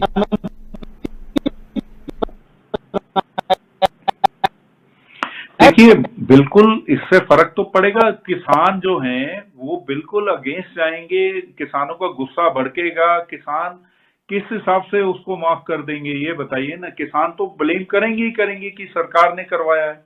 अब इसका रिपरकशन तो डेफिनेटली वोट की चोट पे तो पड़ता ही पड़ता है कि किसान तो ये कभी नहीं कहेगा कि हाँ चाहे किसी ने भी छुड़वाया हो, किसान जो बिरादरी है या जो किसान है वो कभी नहीं इनको इसीलिए वोट नहीं देंगे कि हाँ इन्होंने मरवाने के बाद भी छुड़वा दिया है, ये क्या और क्या नहीं कर सकते हैं हमारे साथ, ये हमें दबा सकते हैं, हमारे को कुचलना चाहते हैं, तो किसान कभी भी वोट नहीं देगा। तो इसका गुस्सा भड़काने के लिए भी किया जा सकता है, ये भी हो सकता है, कोई बड़ी बात नहीं है। अमलेंदु जी भी ठीक कह रहे हैं और मैं उसकी बात से सहमत भी हूँ। बिल्कुल महत्वपूर्ण बात आप यहाँ रख रहे हैं कि किसानों का गुस्सा भड़केगा। लेकिन थोड़ा सा एक शॉर्ट आपका कमेंट भी चाहूंगा राहुल लाल जी, समय भी अब खत्म हो रहा है। ये जो एक बात उठाई है दीपक पाचपोर जी ने कि मोनू की जमानत इस वक्त बिल्कुल ऐन चुनाव के वक्त, उसमें भी तीसरा फेज, चौथा फेज, पांचवां, छठवां, सातवां, जैसे जैसे पूरब की ओर बढ़ेंगे और योगी आदित्यनाथ भी मैदान में हैं, क्या योगी को भी निपटाने की चाल चली गई है? पूरी तैयारी है, बिल्कुल चली गई। मैं तो कह रहा हूं, देखिए उनको प्रथम तो कोर्ट का फैसला का समय देखिए, उस समय उसमें प्रथम चरण के मतदान चल रहे थे उस दिन, और वो 2 बजे के आसपास हमें पूरा याद है कि उस समय उनको ये न्यूज अचानक से कि वो शुरू हो गई कि भाई उनको जमानत मिल गई। उस दिन वो छोड़ने का पूरा प्रोसेस देखिए ऐसा चला कि सेकंड चरण क्रॉस होकर अब देखिए जब तृतीय चरण के ऊपर हम लोग बातचीत कर रहे हैं तो फिर वो प्रोसेस आज जाके पूरा हुआ है। देखिए ये कहना कि न्यायिक मामलों को लेकर देखिए हम लोगों को समझना पड़ेगा, यहाँ पे जो भी दर्शक इस तरह से उसको व्याख्या कर रहा है कि यहाँ इसी देश में अभी कुछ समय पहले की घटना थी कि एक माननीय सुप्रीम कोर्ट के जो रिटायर्ड चीफ जस्टिस हैं वो उन्होंने राज्यसभा में जो है कि अपना राज्यसभा की सदस्यता ग्रहण की। हम लोग लगातार जो है शुरुआत से ही हम लोग उस समय आलोचना करते थे जब इसके पहले एक चीफ जस्टिस जो है उनको राज्यपाल बनाया गया था। तो कई सारी समितियां अनुशंसा कर रही हैं कि क्या इन जजेस को रिटायरमेंट के बाद कोई पद लेना चाहिए कि नहीं लेना चाहिए। और सुप्रीम कोर्ट के 4 जो है कि सीनियर मोस्ट जजेस ने निकल के ही कहा था कि भाई इस समय किस प्रकार के दबाव सरकार की तरफ से आ रहे हैं। तो ये तो न्यायपालिका के भीतर की आवाज रही है। ये स्पष्ट है कि जो टाइमिंग था, टाइमिंग पर सवाल बिल्कुल उठते हैं और उस टाइमिंग से स्पष्ट है कि कहीं न कहीं योगी जी को निपटाने के लिए सीधे सीधे इस घटनाक्रम को अंजाम दिया गया था। हमें अभी भी याद है राजीव जी की 25 सितंबर को अजय मिश्र टैनी जी ने बिना बात के, देखिए शाहजहांपुर कहीं से भी इस पूरे एक तरह से उनका जो पूरा क्षेत्र था, कहीं से भी किसान आंदोलन से कोई पूरा मामले का मतलब नहीं था। उन्होंने 25 सितंबर को भड़काऊ भाषण देते हैं। वो 25 सितंबर के भाषण के बाद देखिए वो पूरा घटनाक्रम घटता है 3 अक्टूबर को। तो वो भड़का के भावनाओं को भड़काते हैं और सीधे सीधे वो कहते हैं कि भाई मैं मंत्री बाद में हो, तमाम चीजें बाद में हो, केंद्रीय मंत्री भी बाद में हो, मैं आपराधिक पृष्ठभूमि का हुआ, आपने चलाया नहीं था उस चीज को, उस वीडियो को उस समय। तो स्पष्ट है कि एक सीमा पर जो लड़ाई, जो अंदर में जो किसान आंदोलन किस हद तक नुकसान नहीं पहुंचा रहा था उत्तर प्रदेश सरकार को, प्लान वे में पहले तो यह घटना कराई गई और अब जब कराई गई है तो लग रहा था कि कहीं ये मामला ठंडा ना हो जाए, बिल्कुल इलेक्शन के बीच में फिर इसको फिर से खोला गया है। तो पूरे मामले से मैं सहमत हूं। दीपक जी जो कह रहे हैं कि ये ऊपर से जिस तरह से निर्देशों के माध्यम से काम किया गया होगा और जो टाइमिंग रही है, ये आगे के चरण में भी पूरा का पूरा एक तरह से योगी जी को निपटाने का फुल प्लान है। नहीं तो कम से कम इस समय से तो बचा ही जा सकता था। आप ये घटनाक्रम को अगर ये 7 मार्च की बात करते तो इसका काफी ज्यादा नुकसान बीजेपी को टाल सकती थी बीजेपी इसको। अमलेंदु जी आप कुछ बात अपनी रख रहे थे और अमलेंदु जी सुन रहे हैं हमारी बात, आप तक आ रही है? शायद नहीं जुड़े हैं अमलेंदु जी, लेकिन हाँ अमलेंदु जी आवाज आ रही है हमारी? जी हाँ, आ रही। अमलेंदु जी बीच में एक्चुअली डिस्कनेक्ट हो जाता है आपका कनेक्शन थोड़ा बीच बीच में, लेकिन आप जो अपनी बात रख रहे थे और यह महत्वपूर्ण बात यहां पर यह है कि बीजेपी के अंदर खाने में बीजेपी को कौन निपटा रहा है, यह हम जानने की कोशिश इसलिए कर रहे हैं क्योंकि उत्तर प्रदेश, उत्तराखंड और गोवा में सरकार किसकी बनेगी अब ये पिटारे में बंद हो चुका है, ईवीएम में बंद हो चुका है, क्योंकि वहां एक फेज में कल मतदान संपन्न करवाए जा चुके हैं गोवा में और उत्तराखंड में। उत्तर प्रदेश, पंजाब और मणिपुर अभी बाकी है। उत्तर प्रदेश में 2 चरणों का मतदान ऑलरेडी हो चुका है, 2 चरणों में 113 सीटें, और इन 113 सीटों में से किसके खाते में कितनी सीटें आ रही हैं अगर किसी से पूछिए तो सब यही बोलेंगे कि गठबंधन आगे है। अब उसमें किसको कितनी आ रही है ये सेकेंडरी है, प्राइमरी तो यही कहा जा रहा है कि गठबंधन आगे है। और यही हर तरफ से जितनी भी बातें आ रही हैं, अब कुछ अलग बातें अपने हिसाब से एग्जेजरेट करें, कोई बढ़ा चढ़ाकर बोले तो अलग बात है, अदरवाइज यही है कि यहां पर दोनों में लीड करती हुई दिखाई दे रही है। तीसरा फेज है, तीसरे फेज में अब जो तीसरा और चौथा फेज है वो बहुत मजेदार फेज है बीजेपी के लिए भी और समाजवादी पार्टी के लिए। समाजवादी पार्टी क्या यहां गेन करेगी? क्या समाजवादी पार्टी बुंदेलखंड में गेन करेगी गठबंधन जो है? क्योंकि बुंदेलखंड की 19 की 19 सीटें पिछली दफा बीजेपी के खाते में गई थी, क्या 19 की 19 सीटें इस बार भी बीजेपी के खाते में जाएंगी? ये सब भी बहुत सारे सवाल हैं, लेकिन इन सवालों के बीच कुछ सवाल ये भी हैं कि क्या योगी आदित्यनाथ, जिनके बारे में 2021 आप याद कीजिए मई, जून, जुलाई का महीना ये कहा जा रहा था कि केंद्रीय नेतृत्व चाहता है कि उनको हटा करके किसी और को मुख्यमंत्री बनाया जाए, लेकिन योगी आदित्यनाथ अड़ गए थे और अब उन्हीं के नाम पर चुनाव लड़ा जा रहा है। योगी आदित्यनाथ का नाम बार बार प्रधानमंत्री नरेंद्र मोदी भी पिछले दिनों ले रहे हैं, खासकर दूसरे फेज के चुनाव से पहले फेज तक तो नहीं ले रहे थे, लेकिन दूसरे फेज के चुनाव प्रचार के दौरान कि योगी जी ही आएंगे और बीजेपी ही आएगी का नारा लगा रहे थे। और यही बात अमित शाह भी कह रहे हैं। क्या चढ़ जा बेटा सूली पे जो कहते हैं, कहावत जो है, ये वही है क्या?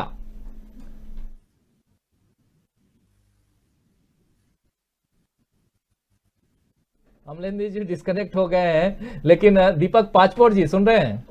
हाँ एक मिनट, राहुल लाल जी कुछ कह रहे हैं। जी राहुल लाल जी। नहीं देखिए एक चीज आपने बड़ा गंभीर मुद्दा उठाया है। हम लोगों को अभी भी याद है कि बीच में तो इस सरकार को योगी सरकार कहा ही नहीं जाता था, भाजपा सरकार, पूरा रणनीति रखा गया था कि कहीं एक तरह से योगी जी को हटा दिया जाए। तो देखिए लेकिन आप सीधे सीधे यहाँ पे अब योगी को लेके आ रहे हैं।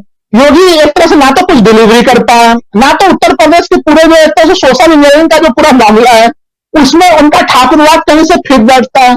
तो जिस प्रकार से उनके नाम को लिया जा रहा है, तो जो आप अभी कह रहे हैं कि उनको कहीं न कहीं बलि का बकरा बनाया जा रहा है, ये मतलब बिल्कुल प्रारंभिक तौर पर ही नजर आ रहा है। तमाम घटनाएं जिस प्रकार से जिस कदम से आगे बढ़ रही हैं उससे इसकी पुष्टि हो रही है। दीपक पासपोर्ट जी क्या कहेंगे? देखिए, वो जो आपने कहा कि चढ़ जा बेटा सूली पे, उसकी अगली पंक्ति ये है कि भली करेंगे राम। तो मुझे ऐसा लगता है कि योगी जी को राम की बहुत सख्त आवश्यकता 10 मार्च के बाद पड़ सकती है। और अगर हारे या जीते दोनों स्थितियों में योगी के लिए राम नाम का ही एक सहारा रह गया है, ऐसा मुझे लग रहा है। बुंदेलखंड की जो बात आप कर रहे थे, बुंदेलखंड दरअसल शायद उत्तर प्रदेश का सबसे विकास के लिए तरसता हुआ प्रदेश है। यहाँ तक कि बुंदेलखंड को एक अलग राज्य बनाने की भी लगातार मांग होती रही है। तो मुझे ऐसा लगता है कि वहां तो विकास बिल्कुल नहीं हुआ है, और पहले और दूसरे चरण से उत्साहित होकर बुंदेलखंड तक यह संदेश जरूर चला गया होगा कि अल्टीमेटली जीतने वाले तो सपा और रालोद ही है, तो क्यों ना अपना वोट बर्बाद न करके इन्हें ही दिया जाए। और इनकी जो सभा हुई है अखिलेश की वहां पर, वो भी काफी जोरदार नजर आ रही है। मेरा ऐसा ख्याल है कि बुंदेलखंड में किसी जगह पर वो सभा थी। तो ये संदेश जाएगा, बुंदेलखंड में भी तस्वीर पलट सकती। पहले अपन मान रहे थे कि बुंदेलखंड में भारतीय जनता पार्टी जो है वो शायद उसको कुछ राहत वहां पर मिल सकती है, लेकिन ऐसा लगता है कि बुंदेलखंड भी हाथ से निकल सकता है। बाकी उत्तर प्रदेश के बारे में मुझसे अधिक जानकारी राहुल जी को है, अमलेंदु जी को है, ये और अच्छे से उस पर एनालाइज कर सकते हैं। लेकिन दूर से बैठकर जो लग रहा है, दिख रहा है, और वो अकालग्रस्त जो बुंदेलखंड है वो विकास का इंतजार तो बहुत लंबे समय से कर रहा है। अभी मेरे ख्याल से कुछ समय वहां पानी की बड़ी समस्या रही है, फसलों की समस्या रही है, तो शायद बुंदेलखंड भी रालोद और इसके साथ जा सकता है, क्योंकि किसानी भी वहां पर एक प्रमुख मुद्दा है। राजीव जी जी, जब आंधी आती है, तूफान आता है, तो आप जानते हैं कि छोटे बड़े सब निपट जाते हैं। तो क्या ये तूफान है? यह एक बड़ा सवाल है। लेकिन अमलेंदु जी, आपका डिस्कनेक्ट हो गया था, आप बातें कह रहे थे और हम यहाँ सवाल यही कर रहे थे कि क्या योगी आदित्यनाथ को स्पेशली सूली पर चढ़ाया गया है?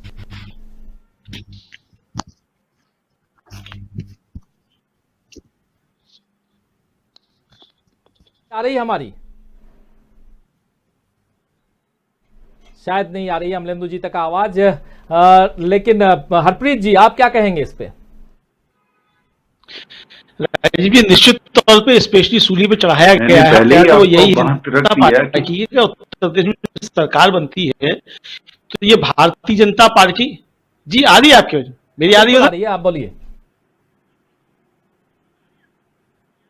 आ रही आवाज आ रही है अमलेंदु जी? अमलेंदु जी डिस्कनेक्ट हो रहे हैं बार बार। लेकिन हरप्रीत जी, आप कुछ कह रहे थे? मैं पहले ही कह चुका हूं कि ये तो जो चल रहा है, मैं पहले अपना वक्तव्य दे ही चुका हूं इस बारे में कि निपटाया जा रहा है, निपटेंगे। देखिए, मैं तो पंजाब के बारे में आपको ज्यादा बता सकता हूं इस समय, पंजाब के बारे में और भी कुछ खुल के बता सकता हूं, क्योंकि जो पंजाब में आप पार्टी की जो इस समय जो चल रहा है वो स्थिति दिखाने के लिए बहुत कुछ है, क्योंकि इनका मीडिया तंत्र है वो वाला हुआ है। आप पार्टी का हो गया, बीजेपी का हो गया, ये कन्विंसिंग कुछ इस तरीके से करते हैं कि सब कुछ उज्ज्वला दिखाते हैं कि सब कुछ अच्छा है, सब कुछ चंगा है, और बाद में ये लोग, आपको भी मालूम है धरातल पर कैसे होता है, क्योंकि पिछले इलेक्शन में भी ये लोग बोला करते थे अब की बार 100 के पार, मतलब ये नारे इनके चला करते थे। तो धरातल पे कितनी सीट आई ये आपको भी मालूम है, और एक एक सीट का एनालिसिस जब देखते हैं तो ये लोग बहुत पीछे चल रहे हैं, और खासतौर पे चन्नी जी के कारण पंजाब बहुत मजबूत हुआ है। इस बार जो कोको है वो इन सब पार्टियों के वोट लेके जाने वाली है, तो वो कांग्रेस वहां रिटेन करने वाली है। ये आपको बता सकता हूँ। आप बात कर रहे हैं हरप्रीत जी, और पंजाब में चुनाव है और बहुत ही अब हॉट सीट पर पंजाब बैठा हुआ है, क्योंकि 20 तारीख को, इसी 20 फरवरी को पंजाब में चुनाव है। इसलिए आज राहुल गांधी, प्रियंका गांधी, अमित शाह, तमाम नेता, जेपी नड्डा, इधर कांग्रेस के और भी कई सारे नेता, बीजेपी के और भी सारे नेता सब पहुंचे हुए थे पंजाब। और पंजाब में अब चुनाव प्रचार जो है वो बिल्कुल चरम पर है। और इसी तरह उत्तर प्रदेश में भी चुनाव जो है, चुनाव प्रचार तीसरे फेज के लिए अब उफान पर है, चरम पर है, जिसमें 20 तारीख को 59 सीटों पर उत्तर प्रदेश में चुनाव है। और बीजेपी के साथ साथ समाजवादी पार्टी गठबंधन के लिए भी उत्तर प्रदेश का ये जो चुनाव है वो बहुत ही महत्वपूर्ण है, क्योंकि बीजेपी जहां गेन करती हुई आ रही थी पहले फेज में 2017 में, दूसरे फेज 2017, तीसरा फेज जिसमें हम जा रहे हैं उत्तर प्रदेश का 2017, सब जगह बीजेपी गेन की हुई थी। क्या इस बार भी गेन करती जा रही है या लूज कर रही है? अगर गेन कर रही है तो फिर तो कोई बात ही नहीं है, और लूज कर रही है तो आखिर कौन निपटा रहा है? किसानों का आंदोलन, इतना बड़ा आंदोलन हुआ, प्रधानमंत्री नरेंद्र मोदी आए, माफी मांगे, तीनों कृषि कानूनों को वापस ले लिया, उसके बाद भी किसान जो हैं वो खुश नहीं हुए, उनसे नाराजगी आज भी बनी हुई है। एमएसपी के ऊपर आज भी कह रहे हैं कि साहब आपने क्या कुछ किया बताइए। कि किसानों की नाराजगी पर और एक ठोकर ये मारी कि आशीष मिश्रा को जमानत दे दी गई, जमानत मिल गई, अब वो बाहर घुलेंगे, छुट्टा खुलेंगे, घूमेंगे और क्या करेंगे आप अच्छी तरह से जानते हैं। जब भीड़ पर गाड़ी चढ़ा दे कोई तो उसके बाद वो क्या कुछ कर सकता है आगे, वो आप सब अच्छी तरह से जानते हैं। और एक कहावत है ना कि सैया भय कोतवाल अब डर काहे का, तो यहां पिता भय कोतवाल अब डर काहे का, वही है। आशीष भैया के पिताजी जो हैं वो तो गृह राज्य मंत्री हैं, पुलिस वाले तो उनके आगे पीछे घूमते हैं, तो ये आगे की बात है। लेकिन साथ साथ जब आगे और बढ़ेंगे तो और भी रोचक होता जाएगा ये मुकाबला, और उसमें गोरखपुर भी है।